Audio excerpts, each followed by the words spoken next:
yo, in a bottle of rum. What is going on with, oh man, hold on, the thing is cutting up. Why is it cutting up like this? Oops, mob crush information.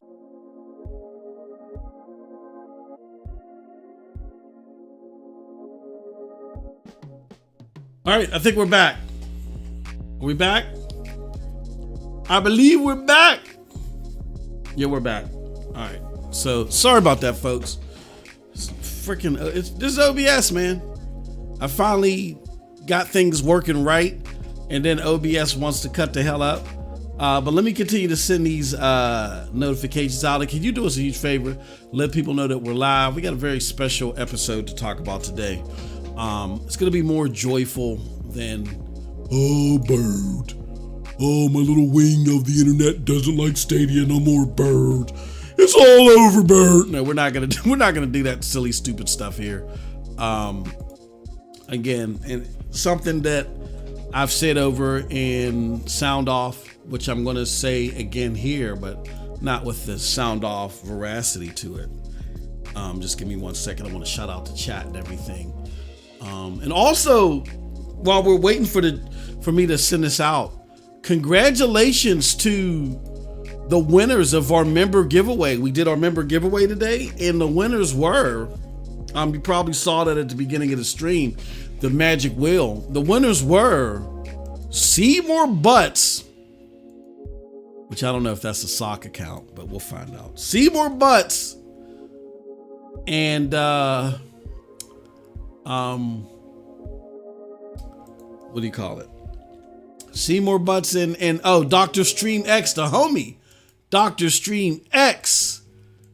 So I've talked to Dr. Stream X regularly. I'm gonna ping him and let him know that he won. Hopefully, Seymour Butts, you'll contact us so you can get your controller and you'll get it sent to you, my friend. Hold on, is this what? Hey, is this? I included all the wrong. Oh man. Can't believe I did that. So now you guys got to wait even longer. Oh man. Nah, I'm not going to make you guys. Well, yeah, I'm going to make you guys wait. I'm still trying to send out these notifications. Please bear with me. Oh man. Well, at least I did the work that I was like, oh, I'll just wait till after the show to send these notifications out because, this is for my Stadia peoples. So I usually send it to the Stadia peoples first. And then after the show, I'll send it to like the general gaming hubs. But I end up doing it reverse. That's all right. All right with me. Oh, come on. Oh, it says, welcome. Be sure to check out our rules. Oh, so I guess they don't like the fact that I keep posting stuff in here. Oh, well, I'm doing it again. You gotta kick me out. I don't, if I can't post stuff in here, you have no use for me. So just kick me out. I don't care. I don't frequent these places. These places are absurd. Over the 3 years that I've been covering Stadia, I know where to go to find fathomable, sharp conversation from people that get it. Most of these motifs from these armchair quarterbacks, I don't even care anymore. They use social media as a big, like a session on the big couch. And everything that makes me feel well with me, bird. You're not getting anything out of it. I don't need to do that. I'm here to at least add to something, at least factual, or at least increase your knowledge base the best way that I can. So I really don't care about these groups if they don't like me posting there. Kick my ass out. Don't care. All right. So, all right, and I gotta go here so you guys can see. That's it. Yeah, that's it, baby. All right, I got it. I got this out to everybody. You would think the 5 minutes that I use before we even go live would be good enough. No.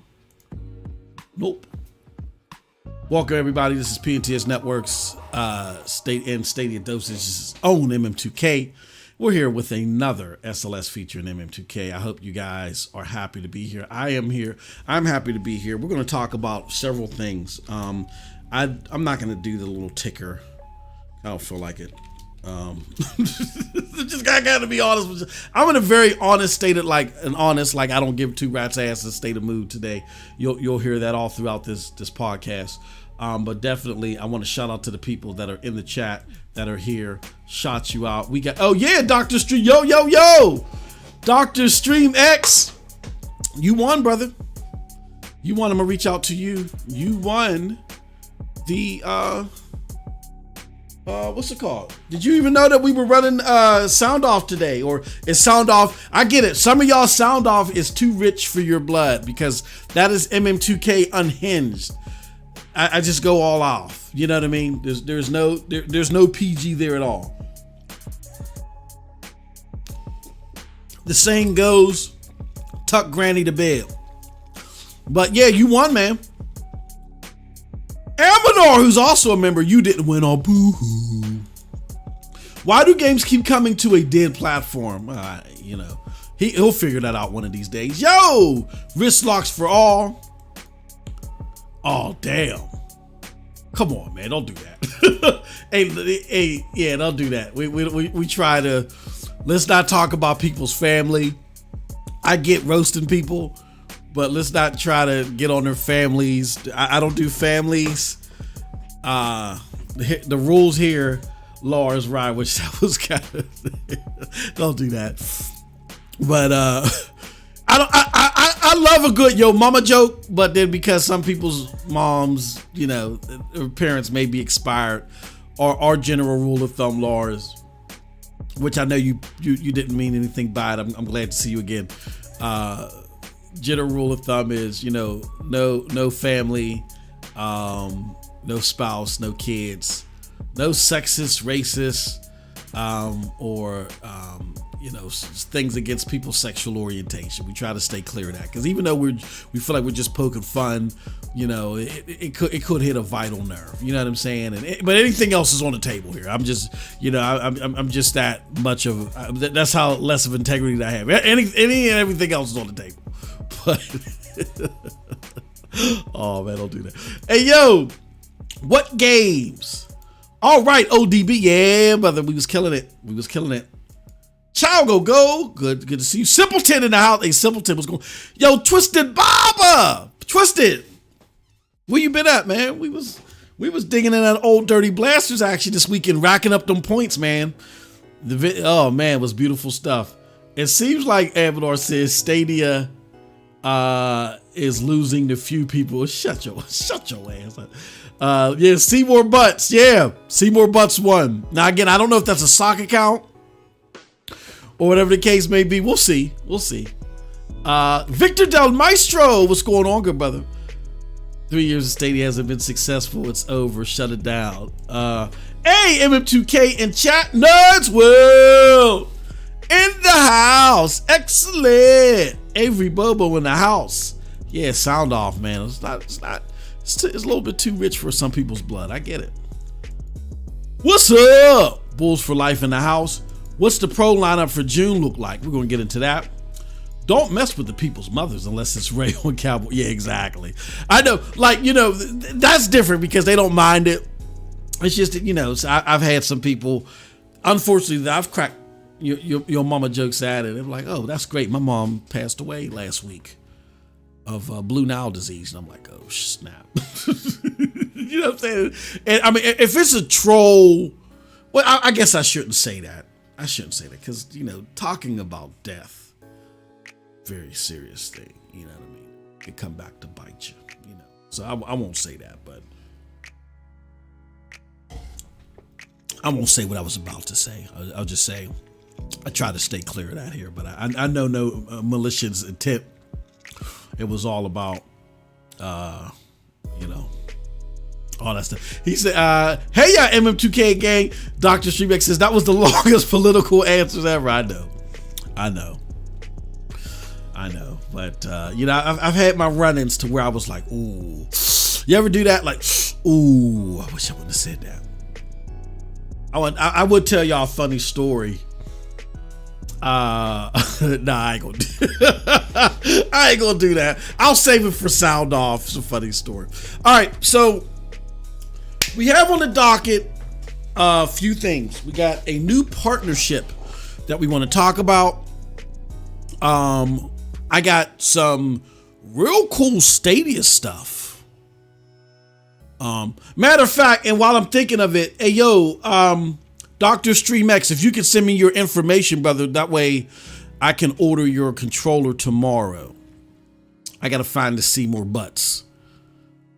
I don't know if he's hanging with Amanda Hug and Kiss. I don't know where the hell this is. But I'll ship yours out tomorrow, Dr. StreamX, if you let me know where I can send it to.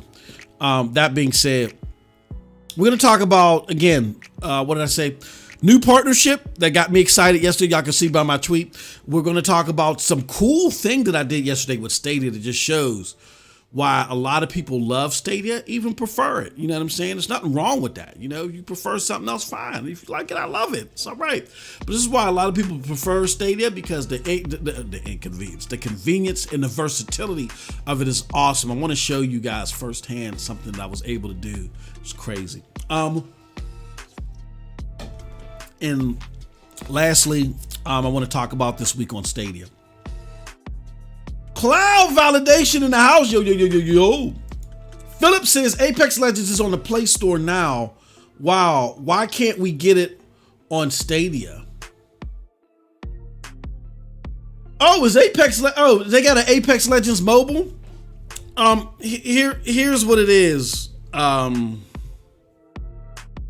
Philip, it's simply this, and I'm glad you said that. After I answer your question, I'm gonna go into my little spiel about what we do here, because I think some people got it confused. Simply put, when it comes to these AAA titles, developers don't want to put the effort in that it takes to make a game on Stadia. They don't want to do it unless they're getting paid up front. And as we've noticed, even when they get paid up front, sometimes they do some shady stuff. They get paid tens of millions of dollars and they give us rubbish. You know what I'm saying? Oh, sorry. You know, this is what you got to take. You're not, because you're not Xbox and you're not PlayStation. Sorry. So Stadia in early 2021, you know, after its big pivot, closing down SG&E, they said, look, go to the Alphabet, went to Google and said, look, you go grab Stadia by the hand, and I want y'all to go talk to these developers. And I want you to find out what the problem is. You know what I mean? What's the issue with our porting process? Why is it cumbersome? Because you guys got to remember that a lot of things that Stadia does is under NDA. So as people are having these issues, you may hear little snippets of it here and there, but they're not going to come out and say, Stadia's doggish to develop for. You're not going to see that. You'll just see them stopping to do development. And it's not that Stadia was so difficult. Well, it sounds like at the beginning it was. And the thought was people would just get used to it and do it because we're going to have our million active users, and that never happened. So then that totally threw their schedule, that totally threw the dominoes out of whack, right? So they went and they figured out what the problems were, got it back, got a nice check from Alphabet, which is the parent company of Google, and now they're working on a development toolkit, which is the load change porting, right? Here's the kicker though. Because the decision was, we're going to invest in developing our tooling. We're no longer going to pay for games. And as someone who has sat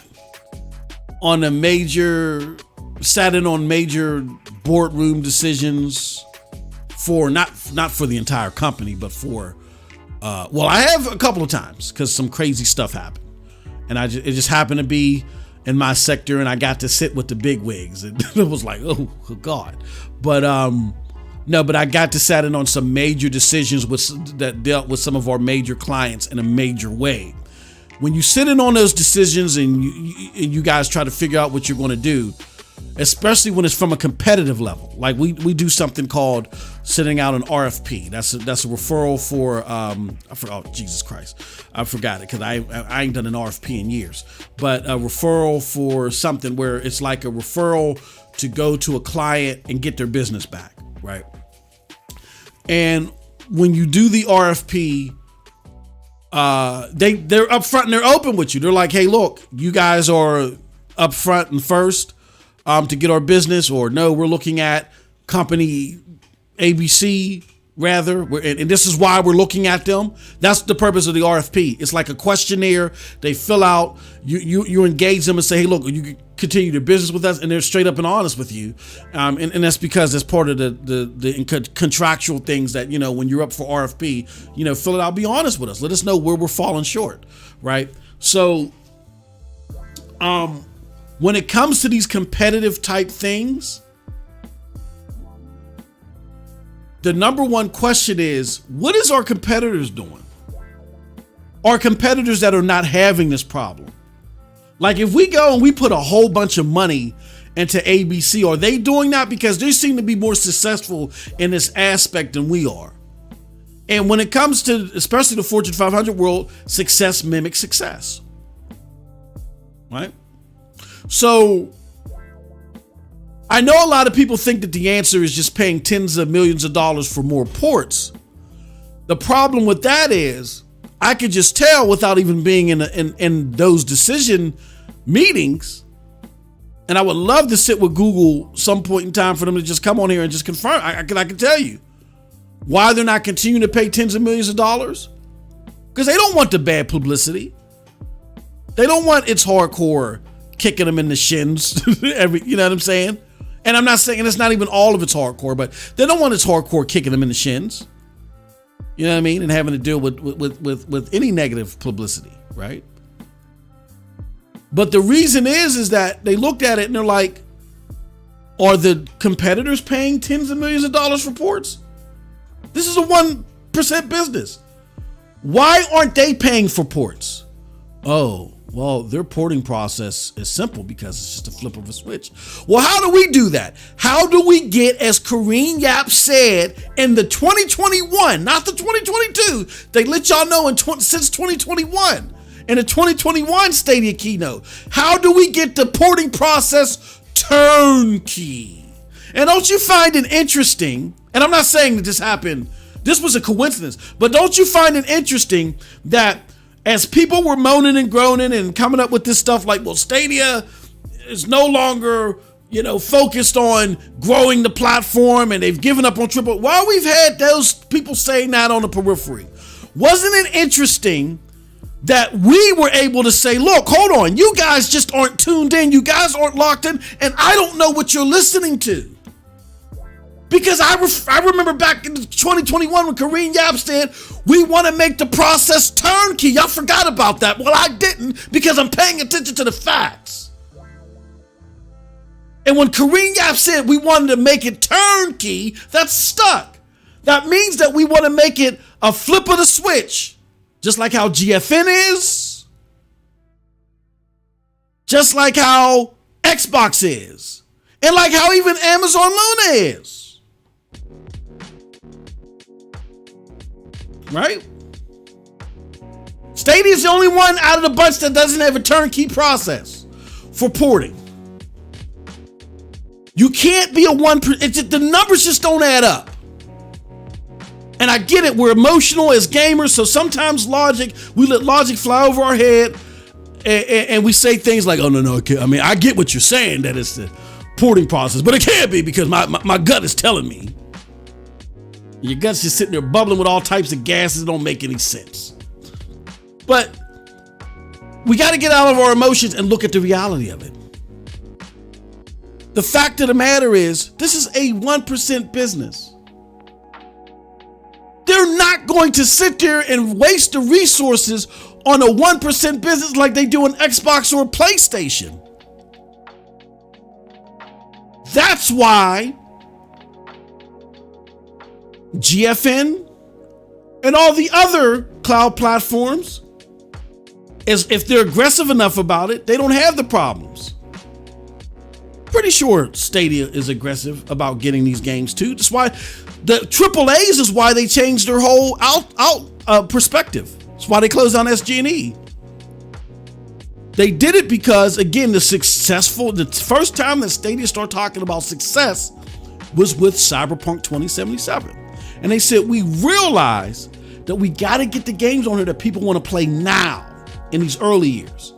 And they were the worst at that process.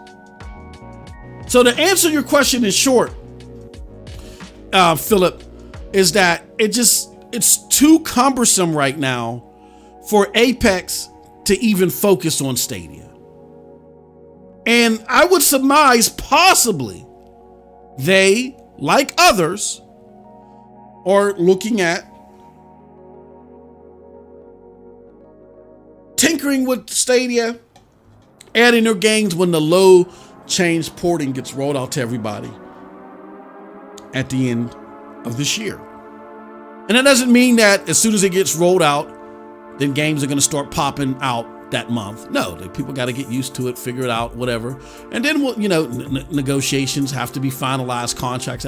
People got to take a look at it first. But it sounds like a very promising way to address their AAA problem. Right. And another thing I'd like to show you guys too here, let's do this. Because I get it. A lot of us talking heads, where we shoot from the hip and we're worried about our emotions. I want to just read you guys something. Let me see if I can find it. Here it goes. Let me show you something. All right, so this isn't even from one of my favorite publications on Stadia, but they've done so much of a better job. And I don't agree with everything that they said, but I think that their thought process on this is more grounded and more realistic than a lot of stuff that we're hearing internally even. This is coming from Sean Hollister of The Verge. It says Google Stadia is subtly reinventing itself to attract new games and gamers. Right? Less friction, more white labeling. I don't like the term white labeling, but business to business. And as we know, the business to business is not something new. I think when Google wrote that, or when Alphabet wrote that check in early 2021, were some funds diverted to increasing white labeling? Or Jesus Christ, we say business to business here. Business to business, yes. When we heard from Business Insider 80/20, that's ridiculous. I can tell you that right now. That's ridiculous. And take it from somebody who, again, in advance was able to tell you about the Stadia keynote before Stadia told you about the Stadia keynote, okay? The 80/20 is ridiculous. That being said, let's just read the article. Google Stadia cloud gaming service didn't stick the landing, and it's been a rough ride since. But today, at the Google for Game Developer Summit, it feels like Stadia might be moving in a promising direction, one that gives both gamers and game developers a reason to pay attention. And the magic word is free. Free demos, free trials, free for developers to offer, and hopefully free of the friction that made Stadia a difficult investment to start. Now that paragraph is key, because when you look at these demos, if Stadia was listen to this, hear me out. If Stadia was completely turning from AAA games, why do they have AAA games that they're mainly showcasing when it comes to these demos? AAA games or top-notch games like Ease 9 and stuff like that, like in MotoGP 21, World War Z. Why would they even showcase? If it was all about these indies, then they would have Pizzle Popper all over the you see what I'm saying? You get where I'm coming from? All right, let's continue on. I want to start off with something I wrote last February when I explained how Google had drastically reduced its Stadia ambitions from what was effectively becoming a game company to offer a white label service to game publishers. Instead, I wrote, there's nothing inherently wrong with white labeling. Done properly, it might even unlock the most magical things about the cloud gaming, the ability to instantly try a game no matter where you are. That's not the important point. That's just a synopsis of him talking about where, certain aspects of cloud gaming could go to in the future. A lot of that's conjecture. I don't agree. Those are the parts I don't agree with. Everything Google, but here's him reiterating the facts. Everything Google is announcing today points to Stadia in the general direction. This year, Google will, listen to this, let any Stadia game developer offer an instantly accessible free trial of their game, will no longer require you to log into a Stadia account to play. Just a couple of clicks from YouTube, Google search, ads, social media. So that's to get the groundwork set up for the just to click advertisement, the very simple, uncostly advertising, get that running on the floor and make that beneficial. So all types of developers, whether you're an indie developer and more importantly, a AAA developer, you can get the word out or you can get movement out about your game very rapidly with as less friction as possible. Let people actually browse the Stadia store for those free trials, outright games, and games to purchase without even needing to log into an account, much less Stadia. Look at that. And these things have already happened, right? They already told you the focus. Let developers port their Unreal Engine and Unity games to Stadia more easily with tools like the DivX to automatically translate DirectX APIs so developers don't have to modify their game render at all, right? Stadia rep Justin Renday. That's what they turnkey. Turnkey. Oh, MM2K, what are you talking about? That's not important. Let me show you something. This is a recent NVIDIA Geforce Now article. Let me see if I can find the part that I'm looking for, because we talked about this. We talked about this on Sound Off. All right. So when we look at Geforce Now's proposition to publishers, okay, their proposition is Geforce Now is a platform for publishers to distribute their games. Is a great platform for publishers to distribute their games because we use standard PC builds that don't require any extra work.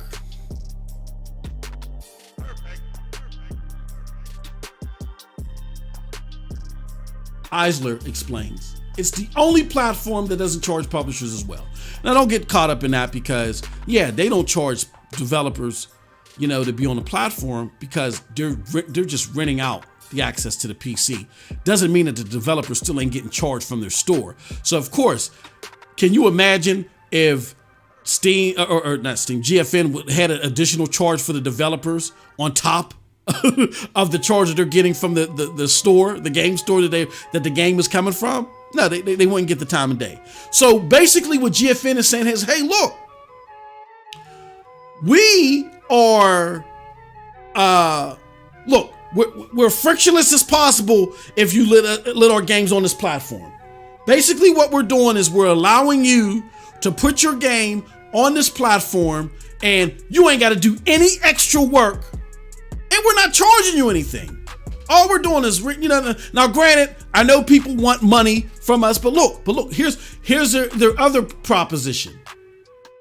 The result is millions of games being purchased by gamers from the stores publishers offer their games on to play on Geforce Now. That's the proposition. We've added millions more of PC game sales. Basically what they're saying is based off of people that are purely playing on Geforce Now. Now in Sound Off, we compare the millions that they're talking about here to the potential millions that Stadia is sold looking at numbers. I won't get into that here, but that's the proposition. Look, we're not going to give you a lot. We've only resulted in millions since launch. Hell, Stadia might have millions as well. But those millions are frictionless to you. And don't you want more money? And it's only going to grow. We're only 1% now, but we're going to grow further in the future. So why not get into it? And developers are looking at that and they're saying, yeah, you know what? I ain't got to do any development. I ain't got to pay nothing extra. And yeah, you're exposing me to more games. Yeah, why not? Sign me up. Sign me up. No big deal. Except for some of the bigger companies like a Take-Two or whatever, or Capcom, they want their money. EA's starting to get on board, but they're only offering their older stuff right now. They might start offering new stuff soon. We'll see. If Apple buys them like it's being rumored, you can forget that. Nobody's getting EA stuff. Oh my God. But that's a whole nother story. I won't get into that. I'll save that for another conversation. But that's the proposition. It's nothing special. It's like we're harmless. We're not disrupting anything. Just allow our conduit service to be able to ping to, and access your games too. That's it. Okay, all right, you guys are adding a couple of millions since your retail launch. Okay, fine. Expose me to a new group and a new group that's growing. Cool, not a problem. Stadia has the same proposition, except there is a lot of friction in the development. So yeah, you're going to expose me to maybe, potential millions total of sales. But look what I got to put into it in order to make it happen. It's not worth it. Then there's going to be, patches and stuff. It ain't worth it. To where there is no GFN patch for the most part. We've seen some instances to where games had to be taken offline and some things had to be done. But for the most part, there are no GFN patches. You're patching the PC port. You're patching the PC version. It's different for Stadia. So it had to be done. That they come up with a way to let developers port their Unreal Engine and Unity games to Stadia more easily with tools like DivX to automatically translate DirectX APIs so developers don't have to modify their game render at all. I know a lie sometimes is more entertaining than the truth. I know this is unsexy to be at the heart of the matter. I know we want to believe Stadia's just sitting there and they don't want to do it because they're Google. I know we want to believe that, but no. Companies F up too. They realize it and they fix it. And sometimes it's no simpler than that. All right? If you don't believe that, look at Xbox last generation, look at PlayStation the generation before that. And look at them both now. You know what I'm saying? So, come on now. And again, this is The Verge telling you this. This isn't StadiaDosage.com. This is The Verge. Let business-to-business partners like AT&T sign up to take Google's technology to offer free demos and paid games on their own. A business-to-business offering now dubbed Immersive Stream for Games. That's already happened. The pitch in short sounds like this. For developers, it's free and easy to bring your games to Google's cloud platform and put them in front of anyone instantly. For gamers, Stadia is now a place to browse games you might like to try before you buy. No risk whatsoever. And if you like what you're playing, you can continue playing as long as you like. Whatever you like for one simple payment at the end of your free trial. So it's a pivot. Haven't we not told you about a pivot? This is their pivot. It takes time to develop the pivot. All right.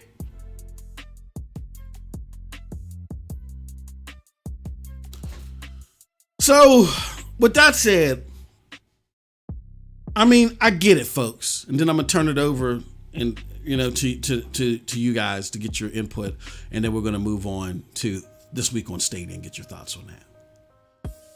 I get it. A lie sometimes is sexier than the truth. I completely concur. I get it.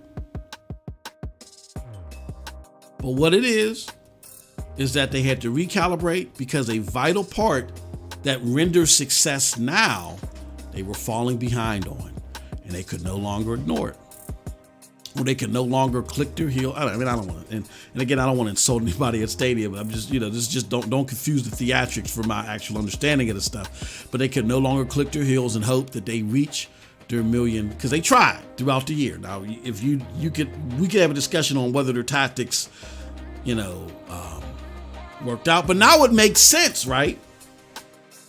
Why, when they gave out the games, remember we were all upset in 2020? Remember, content creators? Why aren't you giving it to us? We supported the platform. Do you know how much money they spent on them codes? The effort was to get people that we could not reach and get them to the platform. Now, had it been me, I would have done it totally differently. I think outside of Juggernaut, I would have done it a little bit more differently. But that's why they gave those codes to those people. That was an initiative because, again, they were falling short. Well short of the million active users that they needed to make companies go, well, okay, we'll continue to deal with your porting process. Maybe we won't require tens of millions. No, they fell short, so they probably still wanted those tens of millions. And when Jason Schreier dropped that bomb on me, or dropped the bomb on all of us, telling everybody what everybody else was, when he dry snitched on the community or on the developers and told everybody what everybody was getting, you better believe some of them was in their fields and said, hold on, you gave them 20 million? We think we're better than them. You better, well, next time you better give us 50. And things probably got outrageous. And again, pretty sure conversations were had. What do we pay these tens of millions of dollars, these now and new inflated tens of millions of dollars that now Take-Two wants 70 million for this port? What are your peers doing? That's what a board asks. What are your peers doing? Oh, they don't pay for ports. Well, why not? Oh, because their process is a lot smoother than ours. I mean, our technology is so great. No, we don't care about that. It's a 1% business. Get your process like theirs. That's what we're focusing on and focus our investment on. Okay. So hopefully that all makes sense to everybody.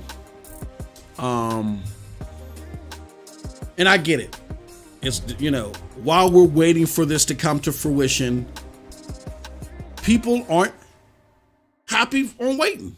And like I said in my last video, gaming is a selfish hobby. So of course you got to do what makes you happy. But this doom and gloom, it's like Groundhog's Day. This is 2020 all over again. Except this time in 2020, we were dealing with delays that they didn't account for. So again, you can sit there and, you can wag your finger at Stadia and say, well, what was your backup plan in case you didn't think there would be delays at the end of a console generation? There's always delays at the end of a console generation. You didn't have a backup plan? So in 2020, we were dealing with delays of games. Remember all the big games, Cyberpunk, even Doom, but Doom wasn't pushed back that far, but Cyberpunk, Doom, Marvel, and Ubisoft Plus coming to the platform. All that got pushed back. This year, we're dealing with, they had to revamp the porting process. And again, you could wag your finger and say, come on, what's up with the preparation? I can understand that discussion. What was the and one when it came to this? It'd be nice. Okay, if you can't give us new AAA games, is there some old gems that you guys can work something out on? Maybe not spend too much money on. That's why I threw out there that tweet about BioShock Collection. Now, unless some astronomical price was being asked to bring that game over, which is possible, because it is considered one of the best games of the past generation. And I can see Strauss on next saying, yeah, $11 billion. But if not, okay, go out of the norm for that game, bring it over while it's slow, So I get those discussions. Those discussions are understandable. Even though I trust the process a little bit more, I can get those discussions. But this whole repeating 2020 is over. It's over. The AAA is done. You're done. Oh my God. Come on. Like, stop it. You know what I mean? And I'm not going to entertain them.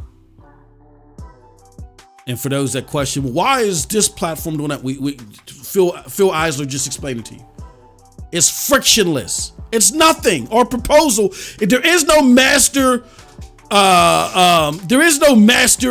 communication or marketing done beyond. It's simply put, look, we're a conduit service. It doesn't take anything from you to just let our people play the games through our service. As a matter of fact, you're exposed. We've helped create 2 million more sales since our retail launch. Why not? Don't you want more money? And it's only going to grow. It's only going to get bigger. It's going to get tens of millions and hundreds of millions as cloud gaming grows. So why not get in on it now? And it's not taking anything away from you. That's the pitch. That's it.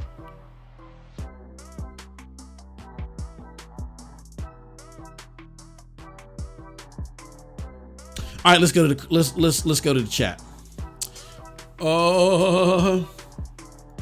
Word, I get a controller. Yay, says Dr. StreamX. Yes, brother, just hit me up. Let me know. Hey, Petter Games in the house. Aminar says, Philip, because Stadia doesn't get new games. Shut your ass. Correct, Aminar. Oh, wait, is Death Run TV? Ooh, okay, Petter. Cha-pow! Bloop, bloop, black, cloud. Getting Petter. Cloud validation is more about perspective than facts. Exactly. Yeah.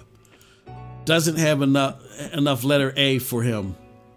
Stadia feels it should be released only by 2024. No. I will say this though. Stadia had to release when it released to try to keep some of its tech advantage, but they missed a golden opportunity to keep that advantage, and they lost a good year because of now the revamped focus on the tools. So they had to, because a lot of what they're doing is they were building off the tech first, and then we're going to build up libraries, and they lost that, so I don't think 2024 would have been a good year for them to release, because here's what you got to remember. Data is critical to Stadia's growth.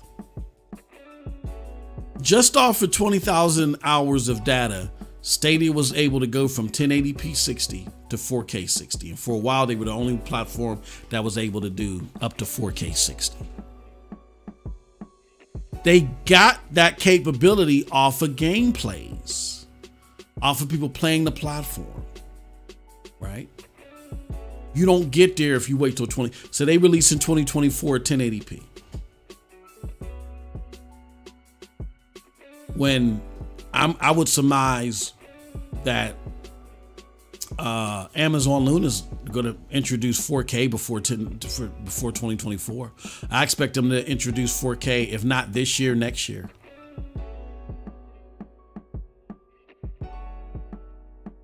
So Stadia is going to come out in the scene, and they're going to be at 1080p. Whenever, again, same with Xbox. I may not expect it in 2023, but I expect it in 2024 that they'll be in 4K. So here comes Google Stadia at 1080p. Do they have a chance then? No, they don't. That's why they came out when they needed to. It's just the execution could have been tweaked a little bit more. I think the biggest problems that they ran into was at launch. Like, you're launching at the end of a platform cycle, there's always delays. Always. Where were your backup plans? Like, I think that was the opportunity to sign BioShock Collection. There's a handful of other games that I can think of that, could have been instrumental in, like, all you need, and it doesn't take a lot of games, right? 9 to 10 more games, and just add it even over these 3 years, and the conversation's drastically different. 3 games, 3 heavily sought after games, at the beginning of 2020, 3, critically acclaimed games at the end of 2021, 3 games at the beginning of this year, even if they're older titles. And I'm pretty sure we can think of 9 games. Like, look, BioShock Infinite, Witcher, what else? There's a lot of timeless games out there. Mass Effect, you know what I'm saying? We can think of 6 more. 9 to 10 more games changes this conversation in a very poignant way. And that's where I say, maybe it wasn't Jack Buser. Maybe it was just, I don't know. I get that there was challenges to the budget restraints and stuff like that. But 9 more games, older titles, but they're timeless. 9 more games, 9 timeless older games where I would assume that the porting wouldn't have been that extensive. You know what I'm saying? Change this conversation. Just 9 games. Again, even if they're older titles, 3 games at the beginning of 2020 when it was, when there was issues. 3 games at the end of 2021 when there were issues. 3 games at the beginning of this year when there are issues. And they could have been older titles. Older AAA titles. Now, granted, it's not going to be Skyrim, but Skyrim would have been a great addition, but it's Bethesda, so we know why that wasn't going to happen. But we could come up with 9 games. If we really sat there and thought through it, there could be 9 games. So no, I am not at all saying that the execution was superb, perfectimo. No, absolutely not. But what I'm saying is that it's very clear at what's going on, and it's not what everybody is saying. We're running into 2020 again, where people, the sky is falling, and then everybody's going to be extremely wrong at the end of the year, and they're going to want to brush it off. You're not going to be able to brush it off this time. You're not. Fool me once, shame on me. Or fool me once, shame on you, rather. All right. But yeah, that's why I think that they released when they had to. It was some execution things I think could have been done different. And and again, you're still going to get people. I'm not saying that all the problems are eradicated, but no, we're having different discussions. It's not as intense. You're still going to have the hating and some of the silly conversations, because look, the fact of the matter is look, I got to be honest. There's no other way to say it but to say it.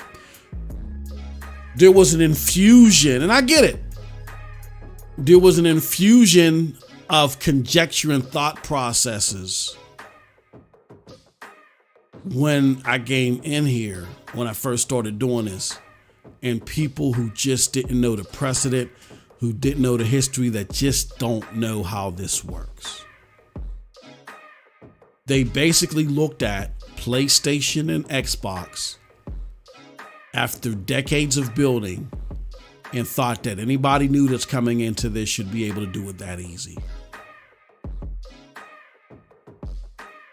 And that's the furthest thing from the truth. Like even Xbox is only where it's at after several years of getting out of the red and finally making money. Took them years to do that. PlayStation was in trouble. The Xbox 360, that was at the 7th generation. They was in trouble the 7th generation. Literally was auctioning stuff off and had to come back from that brink and turn things around. But this is decades of relationships that were already built. Developers able to say, well, you know what, your platform has been good to us, so yes, okay, we'll extend the olive branch and we'll go out to bat for you. Google and Amazon have no such relation, so that's got to build over time. There's no way that they could come in this game and mimic what Xbox and PlayStation is doing. And when you look at GFN, it's great. It's a conduit service. It's giving you access online via the cloud to a gaming rig. But that's it. So as these cloud platforms begin to build and to really separate themselves and offer unique stuff, I don't know where they're going to lie in all that. So, I remember when Dev said PS2 was too difficult to develop for. Exactly. And plus definitely PlayStation 3. I often think 2025 is the major takeoff here for all cloud gaming. I think it's going to be next year. I think you're going to see some big things from Xbox. I expect some big things from Amazon. I originally said, yeah, you're going to see some huge stuff from Google, but I think it's a possibility that, again, the low charge porting, Google, at least for the first half of 2023, they're still ironing that out. Even though it's going to be available, again, you got to get it in people's hands. Deals have to be signed, all that stuff. So we'll see what happens in 2023. But I definitely expect some big things from Xbox, at least catalog, slight performance boost, all that stuff. You know what I mean? So yeah, and I've always tagged 2023, and I think, I think it was still good for Stadia to come out when it did. It's just that they had that unfortunate situation, but they're rectifying it and they're fixing it. And they're a lot of people are like, well, this isn't happening fast enough. Again, it took Xbox 7 years, like from 2013 to 2020, when they start purchasing, studios. Was that 2020? Took them 7 years to turn that around. I mean, granted, all we're asking for, as gamers, is for games to come to the platform. So that's not as strenuous as far as developing your own IP. But I think they want to make sure that when they do this right. And they don't want to rush it. Maybe there's a little bit rushing at the beginning to where some critical things were left out, and they don't want to rush it this time. Let's see here. Heck, I remember when Xbox was big. Yeah. Oh, yeah, please. Again, that's why I said knowing precedent is important, Jeremy. And unfortunately, a lot of people don't know it. All they know is their emotions and what they want to see and what they're looking at from a product that's been around for decades with decades worth of established relationships. It's important.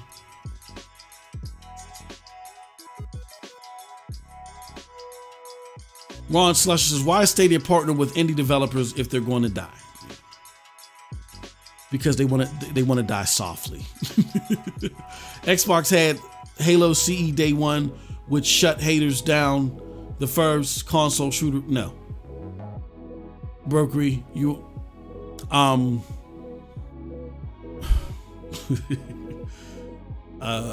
can I say this nicely? As someone who preferred Xbox, I used to hate PlayStation. So don't get me wrong. This isn't coming from anybody that I loved Xbox. It bewildered me why Xbox was losing so bad. But trust me, as somebody that was on the GameSpot forums, on the mainstream forums, Halo didn't shut anybody up. Halo was just a good game for the platform. Nobody else bought anything else on the platform. The software sales were abysmal. The hardcore of the hardcore bought them. We talked about them, but they were abysmal, except for Halo. You know what I mean? I said it was just known as the Halo box. So it didn't shut the haters up. They lost 150 to 29 million consoles. The Xbox was land-based. That's why when the 360 took over, that's why you see things so venomous now. Because people literally came out of the womb and grew up on PlayStation. I had to think about this years back. Well, like, why in my 35 plus years of gaming, why I'm seeing this type of stuff right now.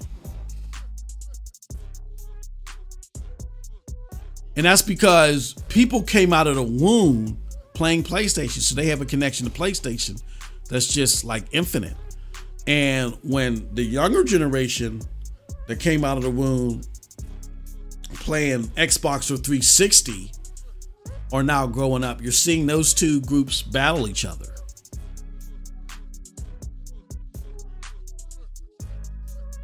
So Xbox was a joke. You had to be around that time when Xbox was getting lambasted for even being in the gaming business, just like Google. Can you trust Microsoft and the gaming business? That's why it's so ironic, and it's going to be some bad karma, I think, for Phil Spencer to utilize the same line that was being used against his company. Can you trust Microsoft in the gaming business? That was what everybody was saying.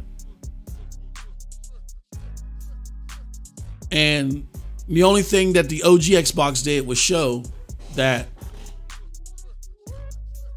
Halo was a good game on the platform. But 29 to 150 million, it was getting slaughtered. I was having the hardest time online trying to defend Xbox. Just like how, that's why this is nothing new to me.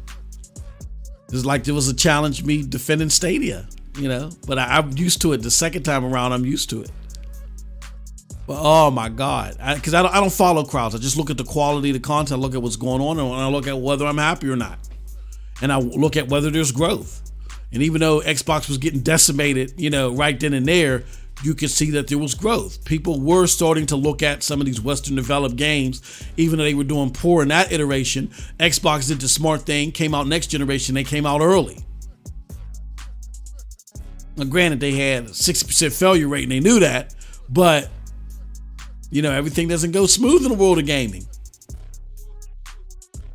So they learned some very valuable lessons, established some very valuable partnerships, and that's why some developers are willing to go to bat. Google does not have such partnerships. Amazon doesn't have such partnerships. That stuff has, like Jack Buser said, that stuff has to be developed. Yeah, they like Jack Buser, but he's working for Google.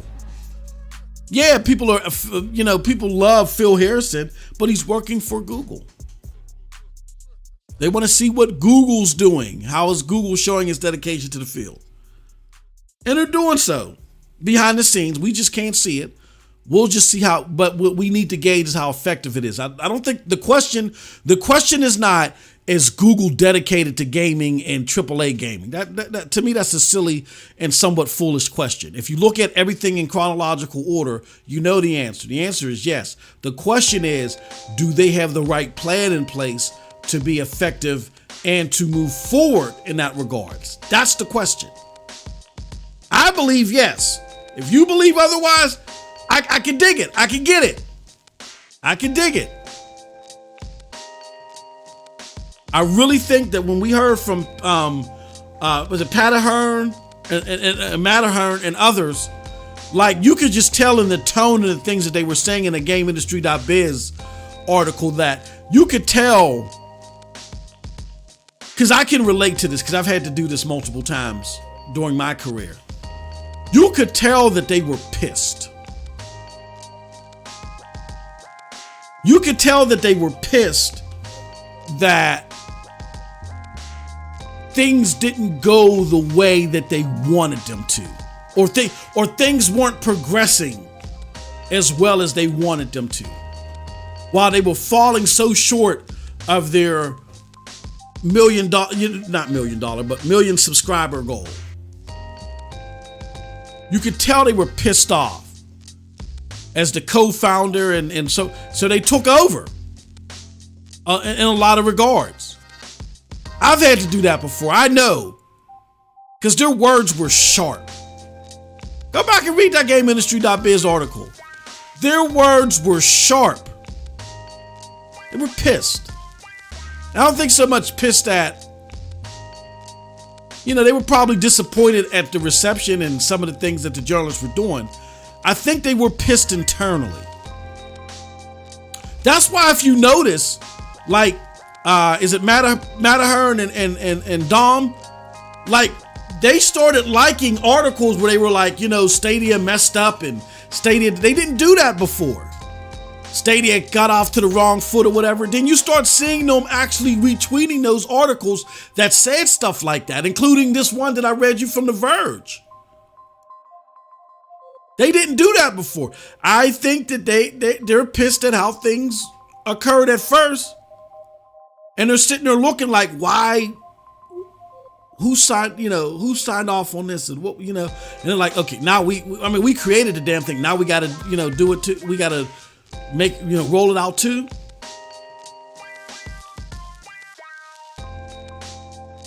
I think there was a fire lit under them, and they're like, oh, we're not rushing anything. We're handling things deliberately, and we're handling things slowly to make sure that it's right. But yeah, I don't think that, hold on one second. I definitely don't think that,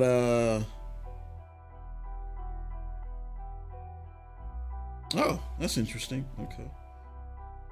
Now I'm getting a barrage of messages. I just want to make sure, because a lot of times I've gotten a barrage of messages and I was able to break stuff live on air.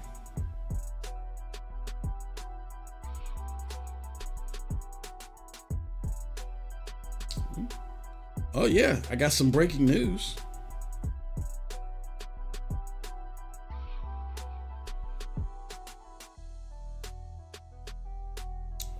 Ghost Recon Breakpoint saves are working again on Stadia, and Ubisoft is very, very sorry. And it says, well, it appears that after the 6 days of lost saves on Stadia, not only has Ubisoft fixed the issue, it has apologized for the downtime of those affected, so it's looking like Stadia has clean hands. So this was an Ubisoft fault, it looks like. And imagine that everybody was blaming Stadia, right? Ain't that how it works? I forgot where I was at. Hold on, let me see something. I got several messages from some folks. What else do we have here? So look at that.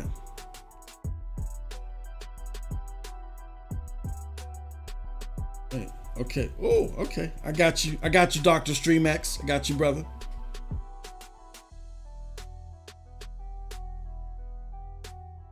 There is this again. This should be fixed now. Yep. Yep.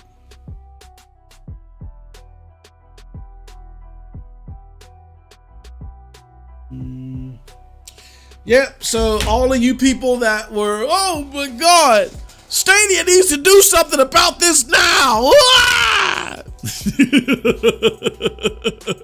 This is why I say, here, and I'm just going to pull it up here. This is why I say you got to pay attention to who you listen to. I talked about this during Sound Off, so I'm going to give you the short version of it.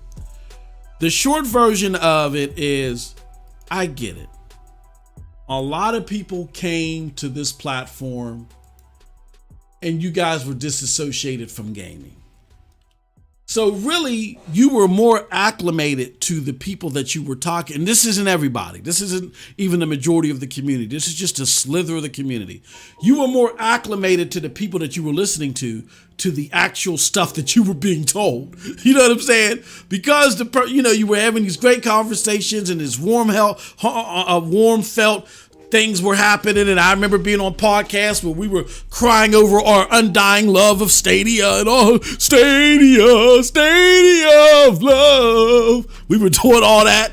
And I remember Z hitting me up from Broadband Bully. He was like, yo, what is going on over here? And I'm like, bro, just stay out of our business. We love this thing. Stadia of love. I remember all that. And I get it. Because a lot of us, not all, not even most, but a lot of us weren't really connected to anybody. And this helped connect us to people. So it became more about the people than it did the actual platform.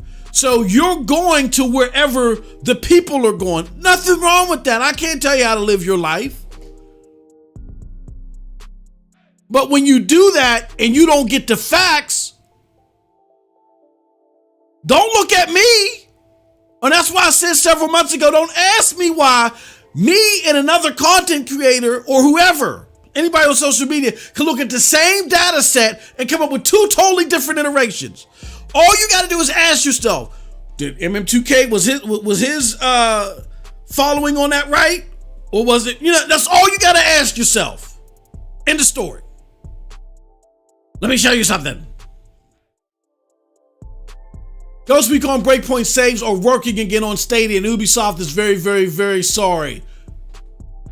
This past Friday, an issue with Ghost Recon Breakpoint on Stadia where many players lost their saves, gone into the ether.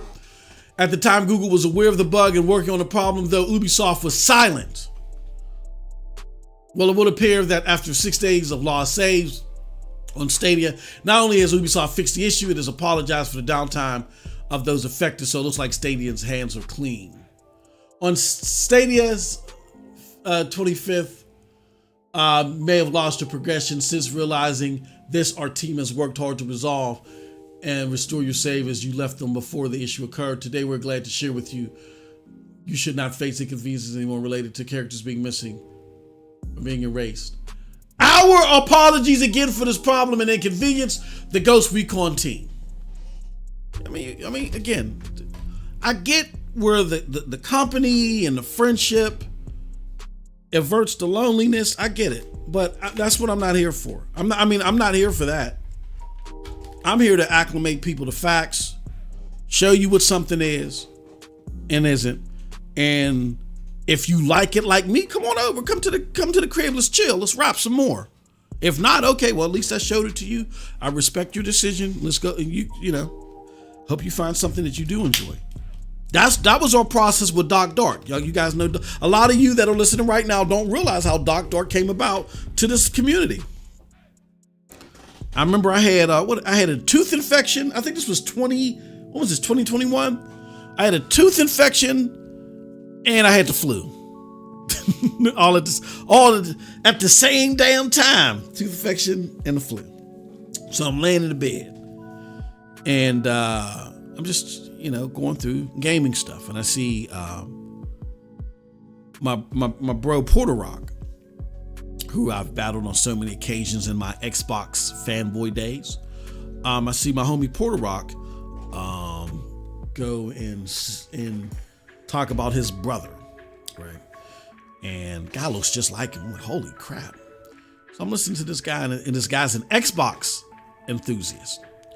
And he's talking about cloud gaming, and he brings up Stadia, and he's like, it sounds like Stadia is, dying. And I'm like, oh, okay. I said, well, I'll tell you what. This guy seems sensible. Seems like he knows his stuff. He doesn't seem like that he's full of rubbish or gibberish. I said, let's do this. We've been blessed and we've been fortunate here at StadiaDosage. You guys have blessed us. You guys have made the website. Where we're at now is because of you, because of the members and the people donating and doing certain things and supporting us. And again, feel free to support us, because every dollar that you give to us, it goes to make this platform better for you. But for those that were donating, super chats, members, all other stuff, you guys helped build that website. Helped build the new PNTS website, and the new PNTS website helped build the new StadiaDosage website. So we owe that all to you. So I said, you know what? We got a little bit of overage. I'm always looking for, like I said, I don't spend any of this money. I'm always looking for ways to take whatever we got left for giveaways. That's why we was doing the Old Dirty Blaster show for a while. And, if we continue to get blessed even further, we'll bring that back. But we had an overage for a while. And what I was doing was the Old Dirty Blaster show, where I would give away a few Google gift cards while I was playing Division 2. But anyway, we had a little bit of overage. We had enough money to go and get Doc Dark a Premier bundle. Before he even got the Premier bundle in his hands, he got his code to play it online on a browser and fell in love with Stadia ever since. You can go on our playlist and check it out. Check out our playlist with Doc Dark. Everything that's happened with him. Now again, he has his opinions about the platform and where he thinks it needs to go, and where he thinks there may be trouble and all that other stuff. That's fine. But again, we're just trying to expose people to the platform. I'm not trying to sway anybody's decision, nor am I here to represent any group that doesn't fit under that treehouse. Which is, do you know about the platform? Have you been misinformed? Okay, let us help, get your understanding together. Okay, now that you got your understanding together and now you've gotten your hands on the platform, do you like it? Oh, you don't? Oh, that's cool. Okay. Well, thank you for even giving it a try. Best of luck to you. Hopefully you find something that you do enjoy. You continue to enjoy what you do. Oh, you do like it? Okay, well, come and stick with StadiaDosage. We got great content. We do gameplays, all this other stuff, to help celebrate our enthusiasm of the platform. And we talk about the future, the likelihoods, all this other stuff under an enthusiast standpoint. That's what we've been for 3 years. That's why it's called StadiaDosage. It's not called MM2K Dosage. It's not called Jack Deslip Dosage. It's not called Dr. Streamex Dosage. Or Squid Dosage or anyway. What it is it's not about one person's collective opinion. It's about representing you and your enthusiasm over the platform. And we look at the data. We talked about it today. Stadia on a daily basis averages, when you look at the numbers that have been told, just off the numbers we know, averages anywhere between 1,800 to 6,600 new engagements a day. So that's why I don't pay attention to the 300 Mensa candidates in the Reddit that complain every time. And every time someone says in the Reddit, oh my, this is the end of Stadia. This is the end because this happened. This is the end of Stadia. I don't pay no attention. Because for every one of those Mensa candidates, they're like, yeah, you're right. It's dead. Y'all been saying that for the last 3 years. And there's anywhere between 1,800 to 6,600 new interactions a day, at least, that we know of.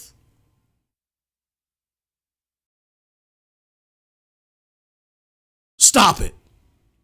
But that's all on you. That's why I don't battle the content creators. I don't get mad at them. I just throw a little, poke a little fun here and there. But they're going to do what they're going to do. It's up to you to put your thinking cap on and ask yourself, do I want the truth or do I want companionship? Somebody was trying to convince me last night why we should change the order of operations of this platform to be a companion to what they want. I come from a circle where people are upset and mad. That's fine. Again, the 300 Mensa candidates in the Reddit, you're outnumbered by the 1,800 to 6,600 new engagements at least a day. I don't care. That's not what this platform was built for. If you need a couch to sit on, go find somebody else. You know what I'm saying? Period. All right. Shout out. We got Sneaky Ray in the house. You just laugh out loud. That's all you sneaking in there. It's a slow burn. Yes, it's going to be a slow burn. And I get it. Petter, I get it. But people are like, well, no, that's too slow for me. I can't get down with it. Gaming is a selfish hobby. You got to do what satisfies you. Go ahead and do it, man. Go ahead and do it. They did it in the beginning and realized to continue would be insanity. Exactly. I totally agree, cloud validation. And cloud, this is what I want to point out for cloud validation. This is why I cherish this brother so much as far as his insight on cloud gaming. He loves GFN. He loves it. He enjoys it. But he doesn't use one platform to beat down the other. And I wish I didn't have to kind of like fit into that category so much. But you hear so much hyperbole from people. Like, again, we addressed the whole in sound off. Y'all really got to listen to that. And again, it's not for the faint of heart. You got to put grandma to bed. But we really addressed this. Oh, man, this platform is doing so much better than Stadia. Really? When you do your research, you find out otherwise. That's why I said, despite the data that we have in our hands, we just let our conjecture just run amok. And it doesn't mean that any of the other platforms are doing bad. Like, for instance, Amazon. I don't sit there and dog Amazon. I'm grandfathered in that puppy for life. I'm not going nowhere. Are you crazy? Google and Amazon I think, are eyeing each other more than anybody else. That's why they seem like the two platforms that ain't really in a rush or in a panic. Xbox is in a panic, man. I'm afraid. My name is Phil Spencer, man, and I fell asleep in my limbo shirt today. I'm so sorry, it's wrinkled. Look, man, I'm afraid that Xbox is gonna fall to Amazon and Google because you can't trust them. You can't trust it. Now he wants to be. He don't know if he want to be Phil Spencer or Flavor Flav. Goddamn it! Like, you can't trust it. You can't trust them, right? GFN. They're coming out with the Super Pod. And, you're paying $20 a month for it, and they had to break it out to you in pieces. There's a reason for that. Their target demos, like GFN's, what we've discovered, and shout out to Phil Eisler, the vice president of Geforce. Now, he really laid it out for you. If you pay attention to his most recent interview, their scope is completely different from what Stadia's, what everybody else is looking at. That's why I said it's foolish for people to compare them, even though there's this big debate about what they're doing with content creators. I ain't gonna go there today. I've tackled that 1,000 times. I still think it's a faux slip up with the damn marketing team, but that's different. But when you look at their scope, it's completely different from all of the cloud platforms. So what they're doing makes sense for their scope. But Amazon and Google is just chilling. Google stumbled along the way and said, oh, damn. Oh, golly, scraped up their knee a little bit, put some iodine on it, put a big ass Band-Aid on it, and they going about their business. Right? Now, why do I say they're both? I mean, I know numbers were thrown out there and this one's putting out more games, but it's not about that. They're both moving at the pace that they're trying to build up to, when we're really going to bust out when this is, closer to a premier platform business. Why? Because y'all can gawk at Google all you want. Amazon don't even put its own games on the stream platform. Why? Because it doesn't make financial sense. The same reason why it doesn't make financial sense for Stadia to keep paying for ports when its peers aren't doing it. It doesn't make financial sense. Google and Amazon didn't get where they were at by just throwing away money. Yeah, they spent a lot of money on expenditures, but they didn't throw it away. There was a purpose to it. That's just throwing away money. Amazon told you that their game studios is only making big games. Only making big games. At least $150 million off the top. They don't want to put it in a $5 subscription service where you say, oh, well, maybe it's not for me. No, they want you to pay the full $39.99, $49.99, $59.99, $69, whatever the hell it's going to cost. Because that makes sense. And if it don't make dollars, it don't make sense. But I'll be damned if I'm going to sit here and say, oh, Google and Amazon don't got it together because they ain't doing nothing. They ain't doing everything that we want them to do in these early years. No, Xbox is in a panic. Phil told you that. Geforce now has to be more aggressive. Why? Because they don't have streaming services like Amazon and Google. Amazon and Google is essentially already at their billion gamers. If you read this article, you'll find out. Here, I'm giving you all the sound off. No, I ain't giving it all to you, but they tell you that their scope is millions of gamers. Let me see if I can find it. Let me see if MM2K. They said cloud gaming. This is from Phil Eisler, vice president of GFN. Cloud gaming is an opportunity to expand the gaming market by instantly making 1 billion underpowered PCs and devices game ready. But here's the kicker. It's an opportunity to introduce hundreds of millions of people to PC gaming. They're talking hundreds of millions, while everybody else is talking billions. Why? Because for GeForce now, according to NVIDIA, a GeForce gaming PC is always going to be the best machine for gamers by offering the lowest possible latency and highest resolution. See, Amazon, Google, and even Xbox, they're trying to surpass or get on par, then surpass hardware. NVIDIA's trying to do a hybrid. The scope is completely different. Even though Xbox sells Xboxes, they want to get out of that business. The scope is different. Understand who you're listening to and what they're reading and what they're not reading to be acclimated to the truth.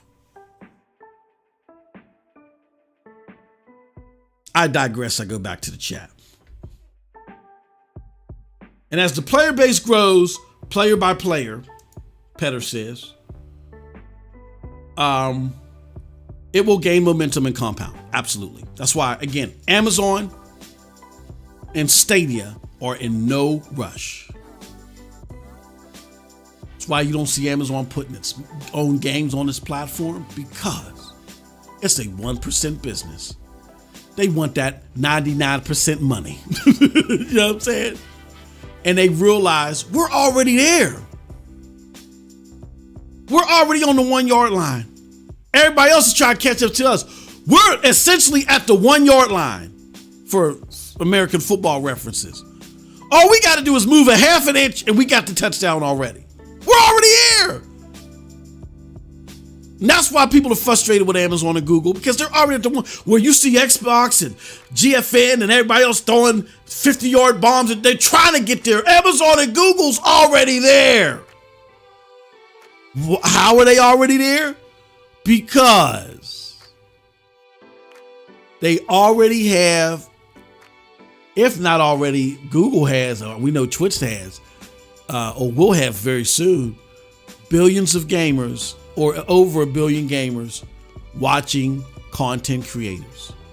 And the only thing that's separating those content creators is the ability of those viewers to hop in the game. Again, imagine if on Twitch Ninja says, you want to play Fortnite with me? I'm sending out 5 codes via Amazon, via Amazon Luna. You want to play the next Battlefield with me on Stadia? I'm sending out 3 codes if PewDiePie says that. Do you understand what they're at the 1 yard line? They're already there. Their streaming platforms have already catapulted them there. That's why they're taking their time with this. But I do expect 2023 to be a significant year. Now, how significant is it going to be for Google? We'll see. But that's why them two are not going anywhere. They're already at 1st and 5. Not even 1st and 10, 1st and 5. Or 1st and goal, excuse me. They started the game 1st and goal as soon as they entered it. As soon as they were done with the technology part of it, that's why you don't see them flooding with games. Because all they had to do is get done with the technology part. Then they'll get the games right to be integrated with their platforms. And then they just integrate the streamers, and then that's it. As soon as they entered the field, it was 1st and goal for them. Best believe that. All cloud gaming is up to 3% business. That is at best, and I don't see it changing quickly. Yeah, it's going to take years. Yep, absolutely. It's 100 about the porting process. You don't have to think about the AAA publisher's overhead. Anytime they have to fiddle with the game code, it costs them a ton of money, not to mention it. Exactly. But Simpleton, again, Simpleton is on point. Simpleton, I wish I could duplicate you and send you to everybody's house. So as soon as they talk that stupid ish, you could just slap them. Shut your ass up. This is what's going on. I wish I could do that, Simpleton. If I get a duplication rate, you're the first person I'm coming for. Shut your ass, my grandmother used to say to us when we talked. But Grandma, we think we should be up till 2 a.m. Mama listens to. Shut your ass. Sometimes, man, all the stuff that I hear, it makes my eardrums bleed. That's why I don't even entertain it this year. I don't even entertain it. In a few years, Google's best decision will start to shine through, and we will benefit from it. And it's them using Linux. Thank you, Cloud Valid. Yes. You and Simpleton, y'all get it. Yes, this is them using Linux long term. It's going to be so critical. Like I'm going to say, Amazon, Google, and even Xbox. They're going to have things that they're going to add to their platforms that's going to separate them from just being a cloud platform game, a system where things are ported to. GFN, maybe not so. But again, their scope is different, as I just showed you. What they're trying to do is different. But them using Linux is so powerful. It's going to be great. It's even to the point to where you had Bethesda, after the acquisition by Microsoft, told you there's nothing going to change the reality of Stadia and xCloud being part of gaming. Nothing is. This is coming from Bethesda. They didn't even have to mention Stadia. They didn't even have to mention Stadia, and they did it. Mark Stratton. Come on, look it up.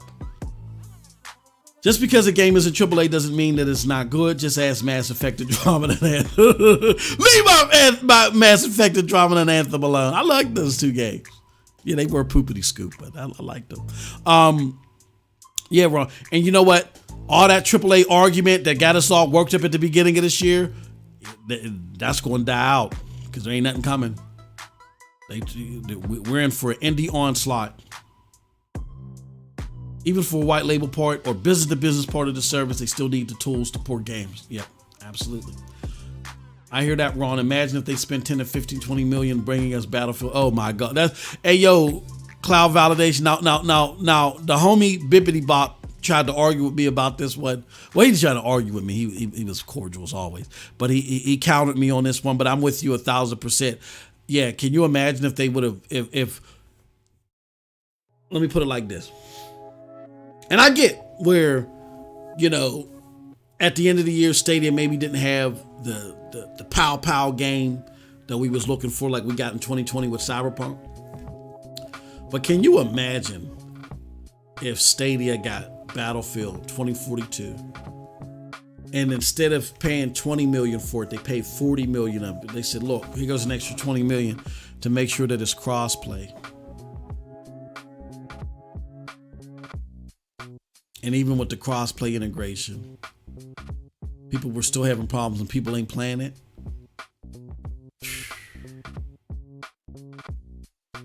In the end, this will be Geforce's now's downfall, aka Achilles heel, the fact that they don't have a storefront. And yeah, and this is coming from somebody who loves Geforce now. I don't know if it'll be their downfall. I think the video will find success in its hybrid form.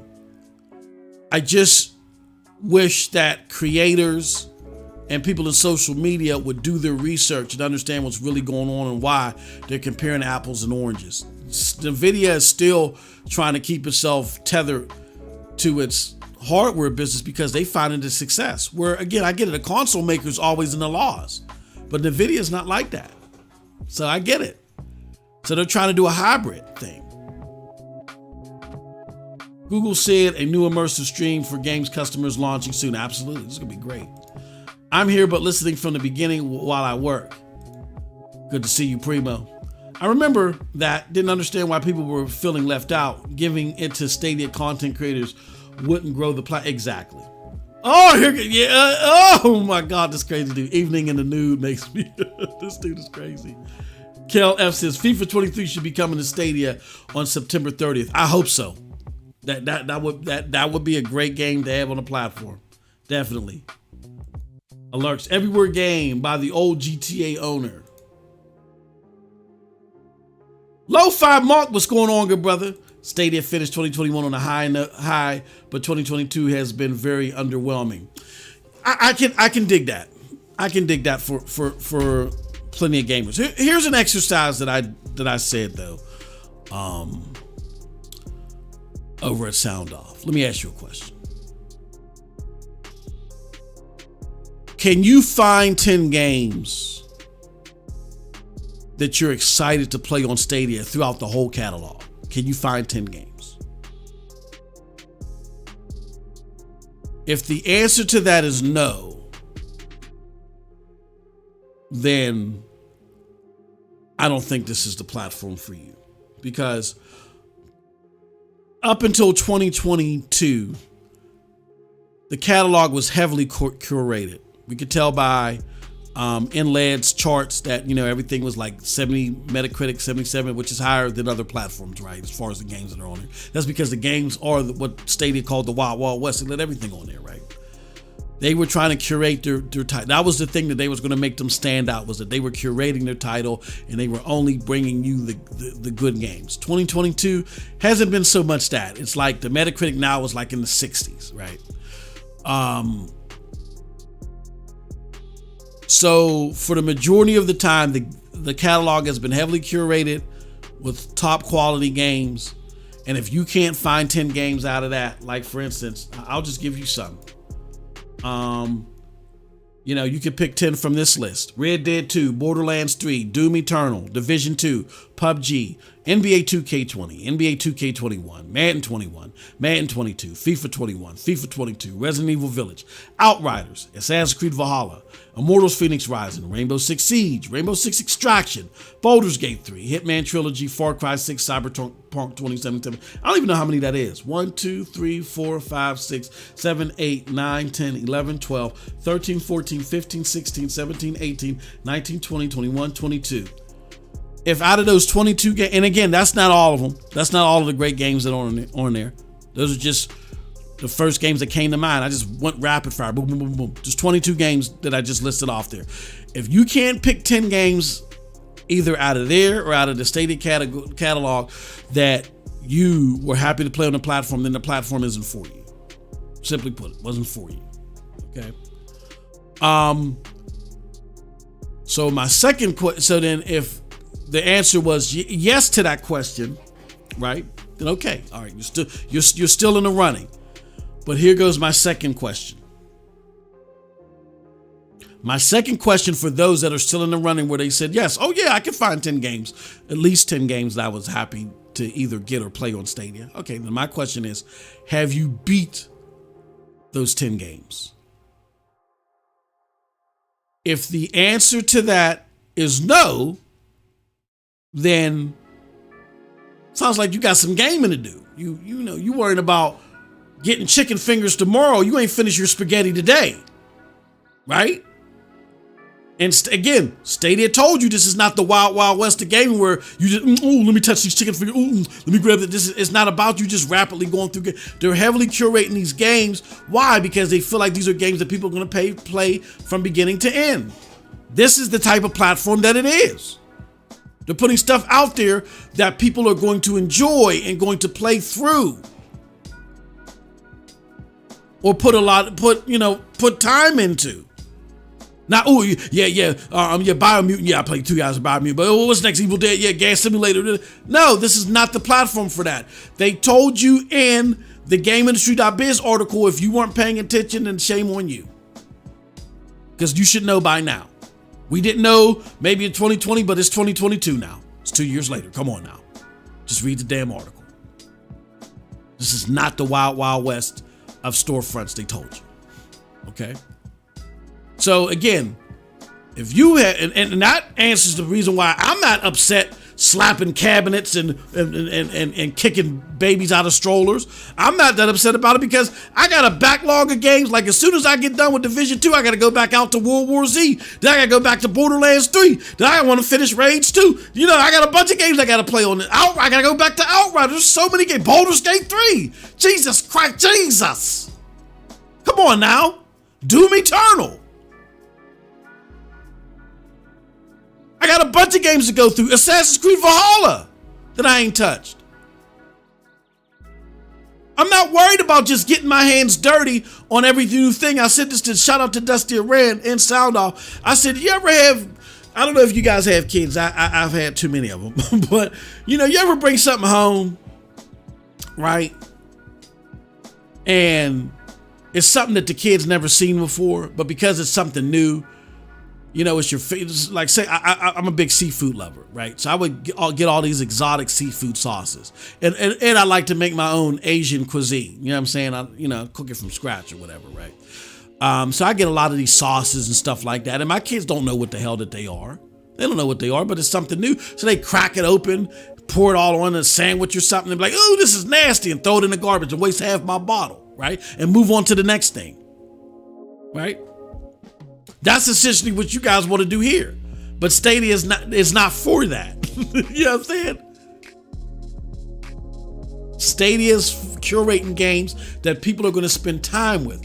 That's why we use NPD as a litmus.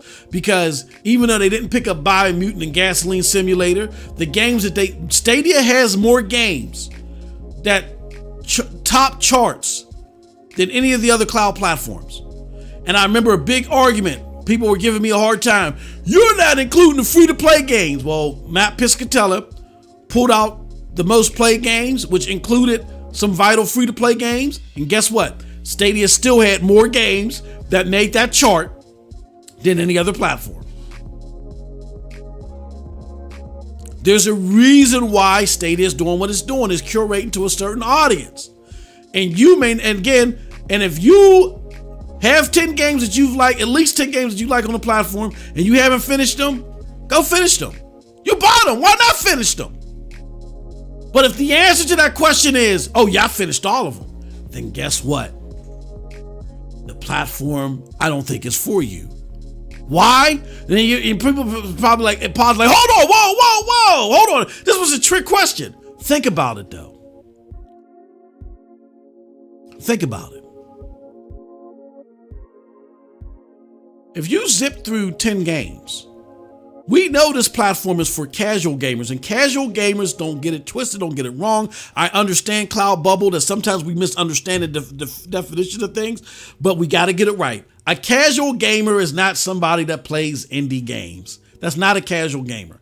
A casual gamer is someone that, quote unquote, games casually. They play very few titles, okay?